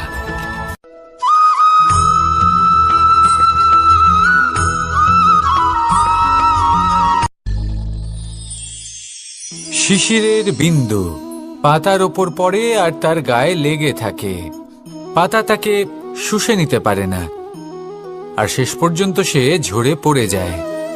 অন্যদিকে রয়েছে মেঘ এবং চাতক। এদের মধ্যে অনেক দূরত্ব থাকে। মেঘ থাকে আকাশে আর চাতক থাকে ধরিত্রীতে। কিন্তু যখন এই মেঘ থেকে বৃষ্টি ঝরে পড়ে, এই চাতক কিন্তু সেই জলই পান করে, নয়তো সে তৃষ্ণার্ত থেকে যায়। এবার অন্যদিকে দেখলাম শিশির বিন্দু আর পাতার এই সম্পর্ক। এরা খুব কাছাকাছি থাকে, ঘনিষ্ঠও থাকে। অন্যদিকে রয়েছে মেঘ এবং চাতকের সম্পর্ক, যাদের মধ্যে অনেক দূরত্ব থাকা সত্ত্বেও তারা খুব ঘনিষ্ঠ, তাই না? এই সারমর্ম খুব সরল। এই নৈকট্য, এই দূরত্ব, তা আপনার সম্পর্কে প্রভাব কিছুতেই ফেলতে পারে না। এই নৈকট্য, এই দূরত্ব, এইসব হলো শুধুমাত্র মনের ব্যাপার। কখনো আপনি অনুভব করেছেন আপনি কারোর থেকে অনেক অনেক দূরে আছেন, অনেক দূরে আছেন, তাও সেই ব্যক্তির প্রতি আপনি টান অনুভব করেন। সেখানে আপনি কারোর সাথে প্রত্যেক দিন অতিবাহিত করেন, সমস্ত জীবন অতিবাহিত করেন, সব থেকে বেশি সময় তার সাথে অতিবাহিত করেন, তাও তার প্রতি সেই টান অনুভব করেন না। এই সংকেত হলো মনের দূরত্বের। তাহলে মনের এই দূরত্ব দূর করুন আর আমার সাথে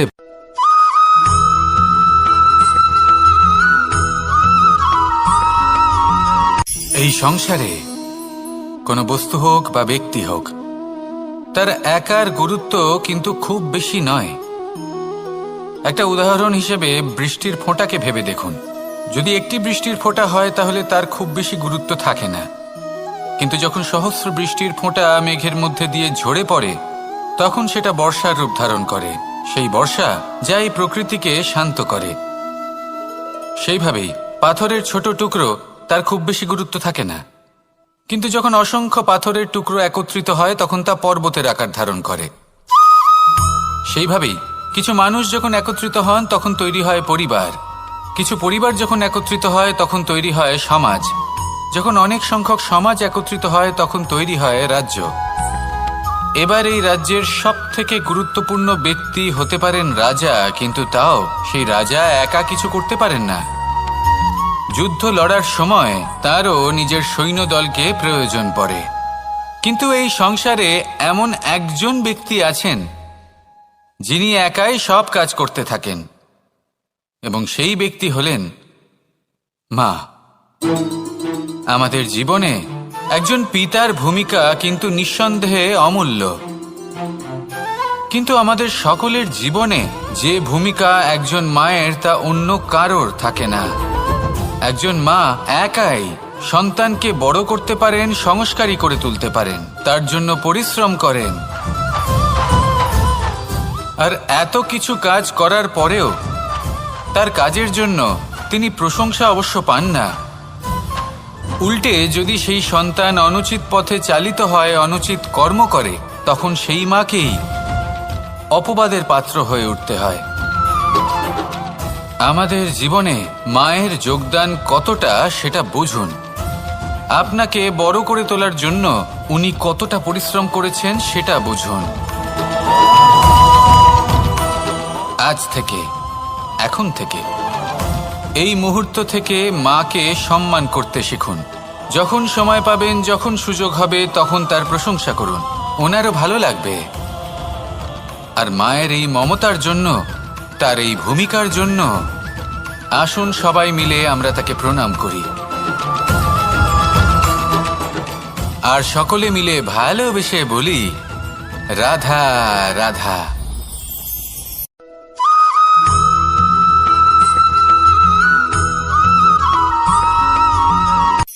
এই সংসারে সাফল্য লাভ করার জন্য জ্ঞানের প্রয়োজন হয়, পরিশ্রমের প্রয়োজন হয়, দৃঢ় নিষ্ঠার প্রয়োজন হয়, নিরন্তর চেষ্টা করা প্রয়োজনীয়। কিন্তু আরো কিছু আছে যা অত্যন্ত প্রয়োজনীয় এবং গুরুত্বপূর্ণ। তা হলো ভালো বন্ধু। তাদের থাকা অত্যন্ত প্রয়োজনীয়। যদি ভালো বন্ধু থাকে, তাহলে সময় এলে তারা ঢাল হয়ে আপনাকে সুরক্ষা করবেন। সময় এলে অস্ত্রের মতো শত্রুকে সংহারও করবেন। যদি তিনি জ্ঞানী হন, তাদের মধ্যে সদ্গুণ থাকে, তাহলে এই সব গুণ আপনার মধ্যেও প্রবেশ করবে। তাহলে সাফল্যের জন্য ভালো বন্ধু পাওয়া অত্যন্ত প্রয়োজনীয়। কিন্তু শুধু বন্ধু কেন, ভালো শত্রুও থাকা প্রয়োজনীয়। এবার আপনি ভাববেন, আমি কি বললাম? যদি আপনার জীবনেও ভালো অর্থাৎ শক্তিশালী শত্রু থাকে, তাহলে আপনিও শক্তিশালী হতে থাকবেন। এই শত্রু আপনাকে প্রেরিত করবে আরো বেশি শক্তিশালী হয়ে ওঠার। কখনো কোনো হরিণকে দেখুন, তীব্র গতিতে দৌড়তে থাকে। কেন তীব্র গতিতে দৌড়য়? এই কারণে নয় যে কোথাও তার জন্য মধুর ঘাস অপেক্ষা করে রয়েছে, না। সে এই কারণে তীব্র গতিতে দৌড়য় কারণ সেটা না করলে তার পেছনে একটি সিংহ আছে যে ওকে নিজের ভোজন করে ফেলবে।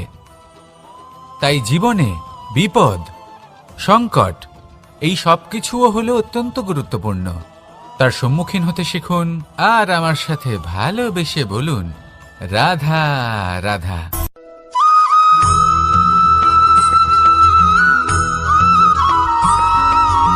মানুষ জন্মগ্রহণ করে, তার সাথে ভয়েরও জন্ম হয়। ছোটবেলা থেকেই আমাদের মনে কোনো না কোনো প্রকারের ভয় থেকেই যায়। কেউ এই বিষয়ে ভয় পায় যে তার কোনো বস্তু তার থেকে দূরে চলে যাবে। কেউ এই বিষয়ে ভয় পায় যে আমি নিজেকে হারিয়ে ফেলব।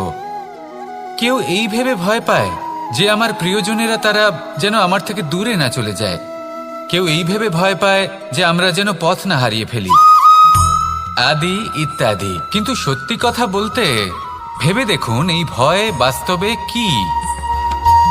শুধুই একটা মনস্থিতি, আর কিছুই নয়। যা কিছু আপনি জীবনে পেয়েছেন তা একদিন আপনাকে হারাতে হবে। এই জীবন হলো আপনারই, কিন্তু তাও একদিন সমাপ্ত হবে। তাই ভয় পেয়ে কি লাভ? এই ভয় শুধু আপনাকে জীবনযাপন করা থেকে বাধা দিচ্ছে, আর কিচ্ছু নয়। পথ হারিয়ে ফেললেই বুঝতে পারবেন যে নতুন পথ কিভাবে বানাতে হয়। কিছু মানুষকে জীবন থেকে হারালে তবেই আপনি বুঝবেন যে আপনার আপনজনকে। এই ভয়ের কারণে ভীত হয়ে থাকবেন না। এই তারা নক্ষত্র অন্ধকারের অভাবে গুরুত্ব হারায়। শিবকেও মহাদেব হওয়ার জন্য বিষপান করতে হয়েছিল। প্রত্যেক পরিস্থিতি, প্রত্যেক সাফল্য আপনার পরীক্ষা নেবে। তাতে উত্তীর্ণ হওয়া হলো আপনার কর্ম। যখনই আপনি ভয় পাবেন বা সংকটের সম্মুখীন হবেন, তখন সাহসের সাথে তার সম্মুখীন হন। মনে রাখবেন, যে সম্মুখীন হতে জানে, সাফল্য তার সাথে সবসময় থাকে। আসুন আর আমার সাথে ভালোবেসে বলুন, রাধা রাধা।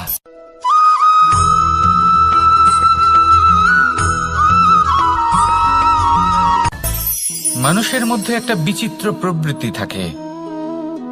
অন্য সকলের বিষয়ে, তাদের জীবনের বিষয়ে, তাদের ব্যক্তিত্বের বিষয়ে, তাদের ভবিষ্যতের বিষয়ে অনুমান করা, এটা হলো অনুচিত। কারোর অতীতকালকে দেখে লোকে ভবিষ্যৎ বলে দিতে পারেন, বর্তমানকে দেখে ভবিষ্যতের বিষয়ে অনুমান করে ফেলেন। উদাহরণ দিতে হলে বলবো, কোনো দাসকে দেখুন, ওকে দেখে লোকে বলে যে ওর ভবিষ্যৎ সেটাই হতে পারে, অনুমান করে ফেলেন। আর এই রাজাকে দেখুন, উনি তো কত সুখী হবেন, উনি তো জগতের সব থেকে অধিক সুখী মানুষ, কত সুখ সুবিধা আছে ওনার কাছে, ধারণা করে ফেলেন। তবে সত্য তো এটাই যে কারোর ব্যক্তিত্বের বিষয়ে, তাদের ভবিষ্যতের বিষয়ে আপনি পূর্ণ সত্য কখনোই বলতে পারবেন না, শুধু অনুমান করতে পারবেন। আর এই অনুমান করে সত্যি কোনো লাভ হয় না, কারণ এই কাল সেটা হলো অত্যন্ত শক্তিশালী। কালো থেকে কালোতর কয়লাকেও হিরেতে পরিণত করতে পারে, অনেক বড় বড় রাজাকেও বিদূষক বানিয়ে ফেলতে পারে এক মুহূর্তেই। তাহলে আপনি অনুমান করে কি লাভ? কি পেলেন অনুমান করে? সেই জন্য কারোর বিষয়ে কোনো অনুমান করবেন না, তার ভবিষ্যতের বিষয়ে অনুমান করতে যাবেন না, কারোর বিষয়ে কোনো ধারণা করে নেবেন না। কিছু করতে হলে ভালোবাসুন, সবার মধ্যে ভালোবাসা ছড়ান, সবার মধ্যে ধন্যাত্মক ভাব ছড়ান। এই মন প্রসন্ন হয়ে বলবে, রাধা রাধা।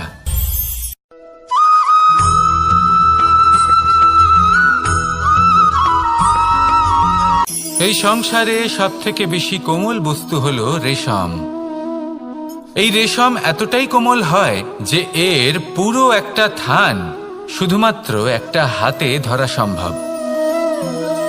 কখনো ভেবে দেখেছেন এই রেশম কিভাবে হয়? একটি কীট তার লালার দ্বারা উৎপন্ন হয়। এই কীট সেই রেশমকে পাক দিতে থাকে, পাক দিতেই থাকে, আর আস্তে আস্তে তার মধ্যেই জড়িয়ে পড়ে। শেষে ওর এই সুন্দর অমূল্য সৃষ্টি রেশমের এই সুতো, তার নির্মাণ কার্য পূর্ণ হয়, কিন্তু তাতেই ও নিজে বন্দী হয়ে যায়। নিজেরই মায়াজালের এই বন্দী গৃহে নিজেই ফেঁসে যায়। এবার এই সুতোকে ব্যবহারযোগ্য করে তোলার জন্য এই কীটগুলিকে এই কবচের সাথেই ফুটন্ত জলে ফেলে দেওয়া হয়। এই সংসারে যদি আমাদের স্বপ্ন এই সংসারের দুঃখ হরণ করার জন্য, এই সংসারে সুখ বিতরণ করার জন্য হয়, তবেই আমাদের প্রগতি সম্ভব। যদি আমাদের এই স্বপ্ন শুধুই আমাদের এবং আমাদের স্বার্থ সিদ্ধির জন্য হয়, তাহলে এই স্বপ্ন আমাদের অন্ধ করে দেবে, আমাদের অন্ধকারের পথে নিয়ে যাবে, আর আমরাও সেই কীটের মতো হয়ে যাব। নিজেদেরই মায়াজালে আমরা নিজেই ফেঁসে যাব, আর শেষে আমরা যদি কিছু লাভ করি তা হবে একাকিত্ব, অন্ধকারময় মৃত্যু। তাই স্বপ্ন অবশ্যই দেখুন, কিন্তু এমনভাবে স্বপ্ন দেখবেন না যে তার এই বন্দিগৃহে আপনি নিজেই ফেঁসে গেলেন। স্বপ্ন দেখুন পরোপকারে।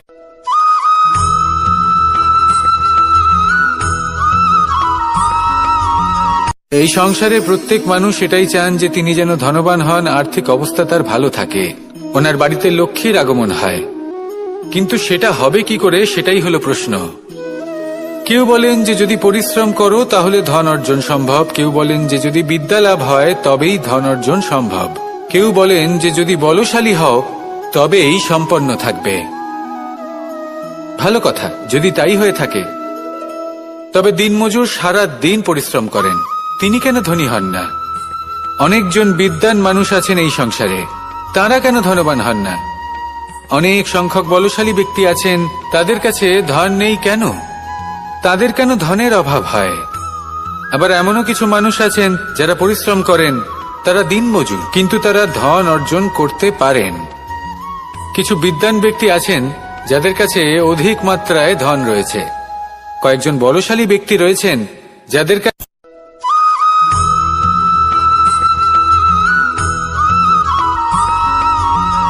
পিতা আর পুত্রের সম্পর্ক অত্যন্ত মধুর হয়ে থাকে। পিতা স্বপ্ন দেখেন, তাকে পূর্ণ করার সকল সম্ভাব্য চেষ্টা করেন, কিন্তু তাও অনেক সময় ওনার স্বপ্ন অপূর্ণ থেকে যায়। তখন পিতা ভাবেন যে স্বপ্ন উনি পূর্ণ করতে পারেননি ওনার সন্তান তা অবশ্যই পূরণ করবে। যে স্থানে উনি কখনো পৌঁছতে পারেননি সেই স্থানে ওনার পুত্র অবশ্যই পৌঁছবে। পিতা নিজের সন্তানের ভবিষ্যৎ নিয়ে সেই স্বপ্ন দেখেন, আর যখন সেই সন্তান সামনে এগোতে থাকে তখন তার দুঃখ হয় না, বরং গর্ব হয়। ওনার ভালো লাগে এটা দেখে যে ওনার সন্তান অনেক উন্নতি করছে। কিন্তু যখন সন্তান নিজের অভিভাবকের শক্তি দেখে, তার যশ দেখে হিংসা করতে থাকে, সমস্যা সেইখানেই শুরু হয়।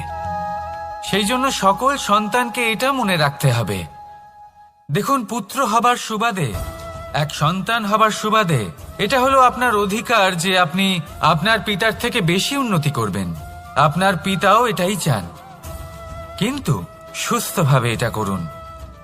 একটা রেখা টেনে নিন যাতে আপনি তাতে এগোতে পারেন আর আপনার পিতার তাতে গর্ববোধ হয়, আর সেই বিষয়ে দুঃখ না হয় যে আমার সন্তান আমাকেই ছোট করার চেষ্টা করছে। ইতিহাস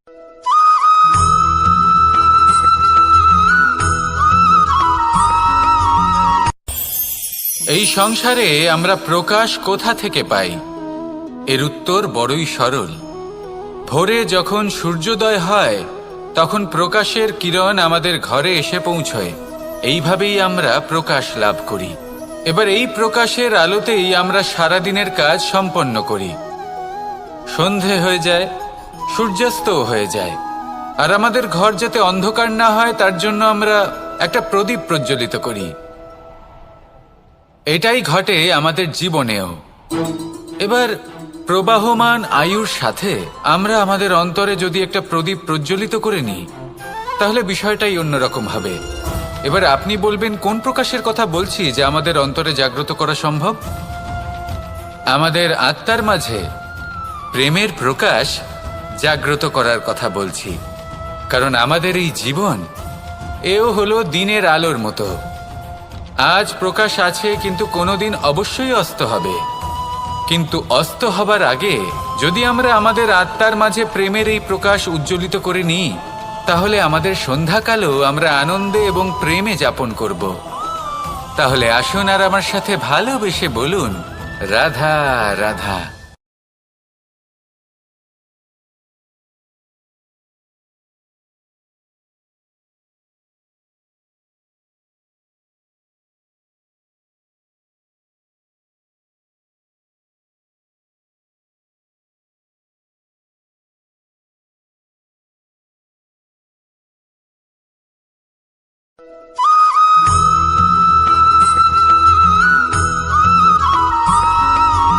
আমাদের শরীর প্রকৃতির সর্বশ্রেষ্ঠ রচনা। যে অঙ্গ প্রত্যঙ্গ আমরা লাভ করেছি প্রত্যেকটির মধ্যে একটি নিজস্ব বার্তা রয়েছে। একটু ভেবে দেখুন, দুটি চোখ দিয়েছে দেখার জন্য, দুটি কান দিয়েছে শোনার জন্য, নাসিকাও আছে দুটি, দুটি হাত দিয়েছে দ্বিগুণ পরিশ্রম করার জন্য। কিন্তু জীব শুধুমাত্র একটি। তার উপরেও তীক্ষ্ণ বলিষ্ঠ দাঁত দিয়েছে তার রক্ষার জন্য। কখনো ভেবে দেখেছেন কেন?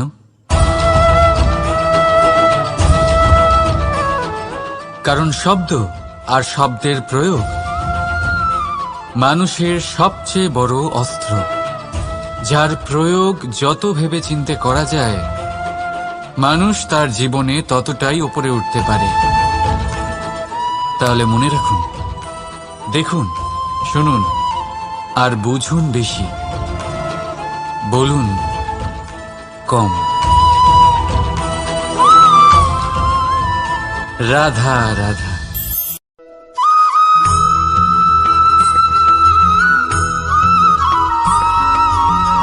যখন আমরা কোনো বনে প্রবেশ করি তখন এই সবুজ ঘাস দেখে, এই কোমল ঘাস দেখে আমাদের মন প্রফুল্ল হয়ে ওঠে। ভিন্ন ভিন্ন প্রজাতির ফুল, ভিন্ন ভিন্ন রঙের ফুল দেখে এই মন আনন্দে ভরে ওঠে। এখানে শিশুরা আনন্দ লাভ করে, বড়রা ভোজন গ্রহণ করেন, কথাবার্তা বলেন, হাঁটাহাঁটি করে বেড়ান। এবার ভেবে দেখুন, যখন এই উপবনের নির্মাণ হয়েছিল সেই সময় যদি এই মাটিকে সঠিকভাবে খনন না করা হতো, যদি তাতে সঠিকভাবে বীজ রোপণ না করা হতো, যদি কোনো সংঘর্ষ না হতো, পরিশ্রম না করা হতো, যদি চলতে চলতে পায়ে কাঁটা না বিঁধে যেত, তাহলে এই সুন্দর বন দেখে আমরা কি এই আনন্দ লাভ করতে পারতাম? কখনোই নয়। ধরুন কোনো নদীর তটে সুন্দর একটি বন আছে, সেই বনের আনন্দ লাভ করতে গেলে আপনাকে সেই নদী পার করতেই হবে। যদি সুখের নদীর কাছে পৌঁছতে চান, তাহলে তটে যে কাঁটা রয়েছে সেগুলোর সাথে সংঘর্ষ করতেই হবে। এই সংসারে যদি আপনি সুখ লাভ করতে চান, তাহলে সুখ লাভের এই যাত্রা শুরু করতে হবে সংঘর্ষ দ্বারা। তাহলে সংঘর্ষকে স্বাগত জানান, এর পেছনেই সুখ রয়েছে যা আপনার জন্য অপেক্ষা করছে। এবার হাসুন আর আমার সাথে ভালোবেসে বলুন, রাধা।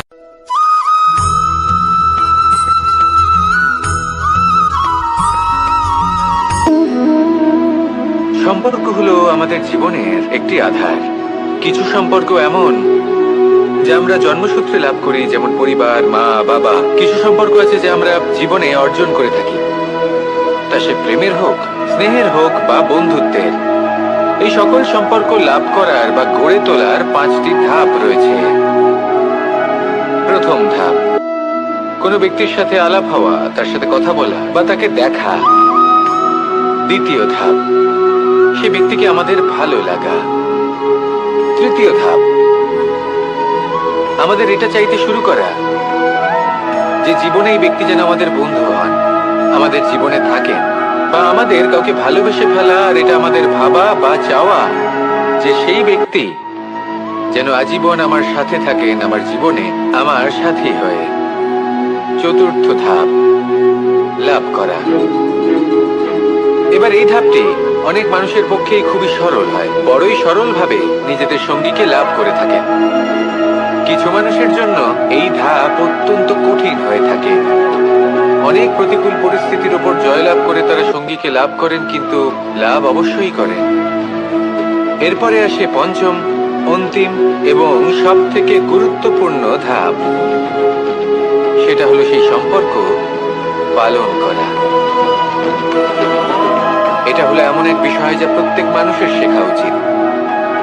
যদি ব্যক্তি নিজের জীবনে সম্পর্ক রক্ষা করতে শিখে যান, তবে প্রত্যেক সম্পর্ক তার জীবনকে স্বর্গ করে তুলবে। আসুন আর আমার সাথে ভালোবেসে বলুন, রাধা রাধা।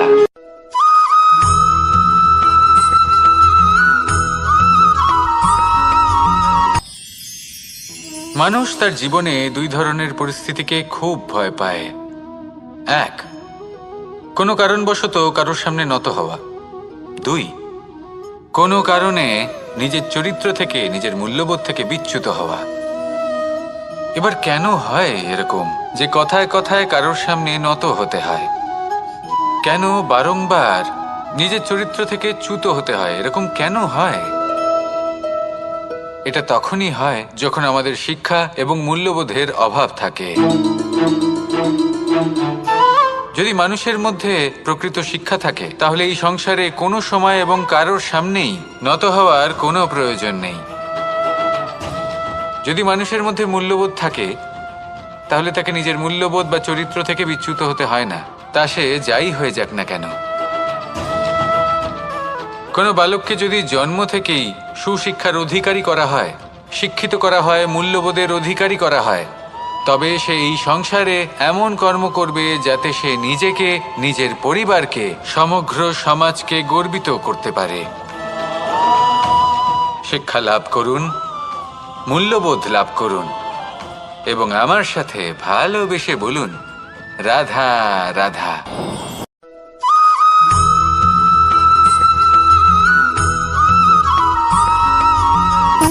সুখ, দুঃখ এবং শক্তি, এই তিন হলো এই সংসারের ত্রিদেবের মতো। আমাদের জীবনে যা কিছু ঘটছে এই তিনটির ভিত্তির উপরেই হচ্ছে। আসলে এই সংসারের একটা নিয়ম আছে, যখনই আপনি কিছু লাভ করেন, এই সংসার আপনার পরীক্ষা নেয়। এটা জানার জন্য আপনার পরীক্ষা নেয় যে আপনি যা কিছুই লাভ করেছেন আপনি কি আদৌ সেটার যোগ্য কিনা। ঠিক সেইভাবেই এই সুখ, দুঃখ এবং শক্তি আপনার পরীক্ষা নিয়ে থাকে। যখন সুখ আসে তখন সে আপনার পরীক্ষা নেয় যে আপনার মধ্যে অহংবোধ জাগ্রত হয়নি তো। যদি অহংবোধ চলে আসে তাহলে সুখ সেখানেই সঙ্গ ত্যাগ করে। দুঃখ আপনার ধৈর্যের পরীক্ষা নিতে থাকে, আর যদি আপনার মধ্যে ধৈর্য না থাকে তাহলে এটা আপনাকে আরো বেশি দুঃখের গভীর অন্ধকারে ঠেলে দেবে। সেখানে শক্তি পরীক্ষা নেয় আপনার বিনম্রতার। যদি আপনি বিনম্র না হন তাহলে হয় এই শক্তি আপনার সঙ্গ ত্যাগ করবে, নয় এই শক্তি বিনম্রতার অভাবে আপনার পতনের কারণ হতে পারে।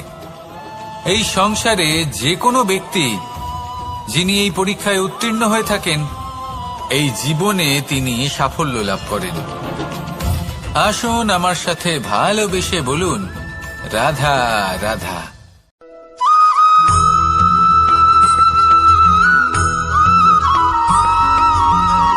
জীবন কিসের উপর নির্ভরশীল? ধনের ওপর? বৈভবের অনুভব যদি আপনি করতে চান তাহলে তা পাবেন শুধু একতার দ্বারা, সংগঠনের দ্বারা। যদি আপনাকে উদাহরণ দিই, নিজের এই হাতটাকে দেখুন, 5টা আঙুল রয়েছে। কোনো একটা বস্তুকে নিজের একটা আঙুল দ্বারা তুলে ধরার চেষ্টা করে দেখুন, বড়ই কষ্ট হবে। তখন আপনি বুঝতে পারবেন যখন এই 5টি আঙুল একত্রিত হয় তখন কোনো কাজ কতটা সহজ হতে পারে। এটাই হলো শক্তি, একতার। সব থেকে ভালো উদাহরণ যদি আপনাকে দিই তাহলে বাঁশি। এই বাঁশি থেকে অত্যন্ত মধুর সুর নির্গত হয় যা সবার মন প্রসন্ন করে দেয়। এই কথা সত্যি, কিন্তু এই বাঁশি আমি একটা বা দুটো আঙুল দিয়ে বাজাতে পারবো না। আমাকে প্রত্যেকটা আঙুল ব্যবহার করতেই হবে, তবেই এর থেকে মধুর সুর নির্গত হবে যা সকলকে প্রসন্ন করবে, ঠিক কিনা? ঠিক এইভাবেই যদি আপনি চান যে আপনার জীবনরূপী বাঁশি থেকেও মধুর সুর নির্গত হোক বা সবার মনকে প্রসন্ন করে তুলুক, তাহলে আপনাকেও জীবনে একতা নিয়ে আসতেই হবে। আপনি একাও কর্ম করতে পারেন, পথ চলতেও পারেন, সামনেও এগোতে পারেন, সাফল্যও লাভ করতে পারেন। কিন্তু যখন সকলে একসাথে এগোবেন, সেই পথে চলবেন, সেই কর্মই করবেন, তখন লক্ষ্যে অবশ্যই পৌঁছবেন, সাফল্য অবশ্যই লাভ করবেন। কিন্তু সেই সাফল্য এবং তার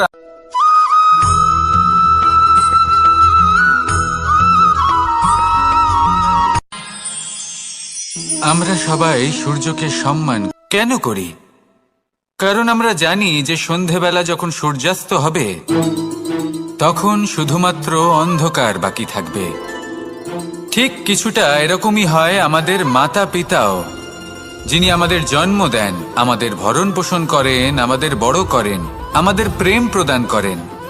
কখনো কখনো তাদের মুখ থেকে কটু কথা নিঃসৃত হয়, আমাদের দুঃখ হয়, কিন্তু তখন আমাদের এটা বোঝা উচিত এগুলি নিঃসৃত হচ্ছে আমাদেরই মঙ্গলের জন্য।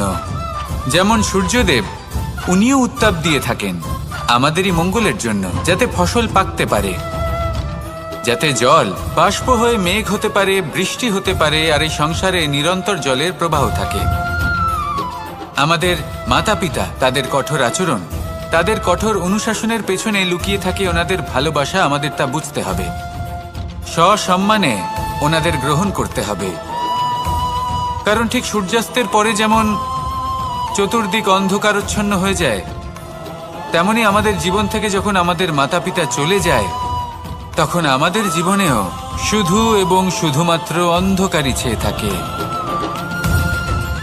সেই জন্য নিজের মাতা পিতাকে সম্মান করুন, ওনাদের ভালোবাসা প্রদান করুন। এই মন আর এই জীবন প্রসন্ন হয়ে বলবে, রাধা রাধা।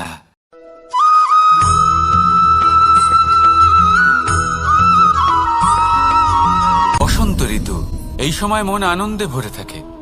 এমন মনে হয় যেন আমরা আকাশে বিচরণ করতে চলে যাই, কিন্তু সেটা তো সম্ভব নয়। সেই জন্য হয়তো আমরা ঘুড়ি ওড়াই, এই ঘুড়িকে নিজেদের প্রতিরূপ মনে করে।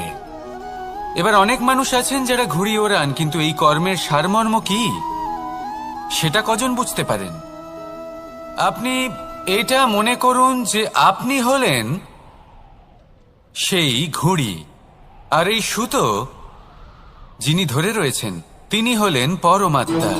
আর এই সুতো যেখান থেকে শুরু হয় সেই লাটাই হলো আমাদের কর্মচক্র। এবার আপনি নিজেই অনুমান করুন যে এই উড়ান কার ওপর নির্ভরশীল? পরমাত্মার ওপর আর আপনার কর্মের ওপর। যদি পরমাত্মা আপনার হাত ধরে থাকেন, আপনার সাথে থাকেন, যদি আপনি শুভ কর্ম করতে থাকেন, আপনি এই আকাশে উড়তে থাকবেন। কিন্তু কোথাও কোথাও যদি পরমাত্মার সাথে এই বন্ধন ছিন্ন হয়, আপনার কর্মচক্র খারাপ হয়ে যায় বা থেমে যায়, তাহলে আপনার এই ঘুড়ি কেটে যাবে আর দূরে কোনো গাছের ডালে গিয়ে আটকে যাবে। তাই শুধুমাত্র ঘুড়ি ওড়াবেন না, তার থেকে শিখুন। পরমাত্মার সাহচর্যে থাকুন, সবসময় শুভ কর্ম করতে থাকুন আর সবসময় এই আকাশে উড়তে থাকুন। আসুন আর আমার সাথে ভালোবেসে বলুন, রাধা রাধা।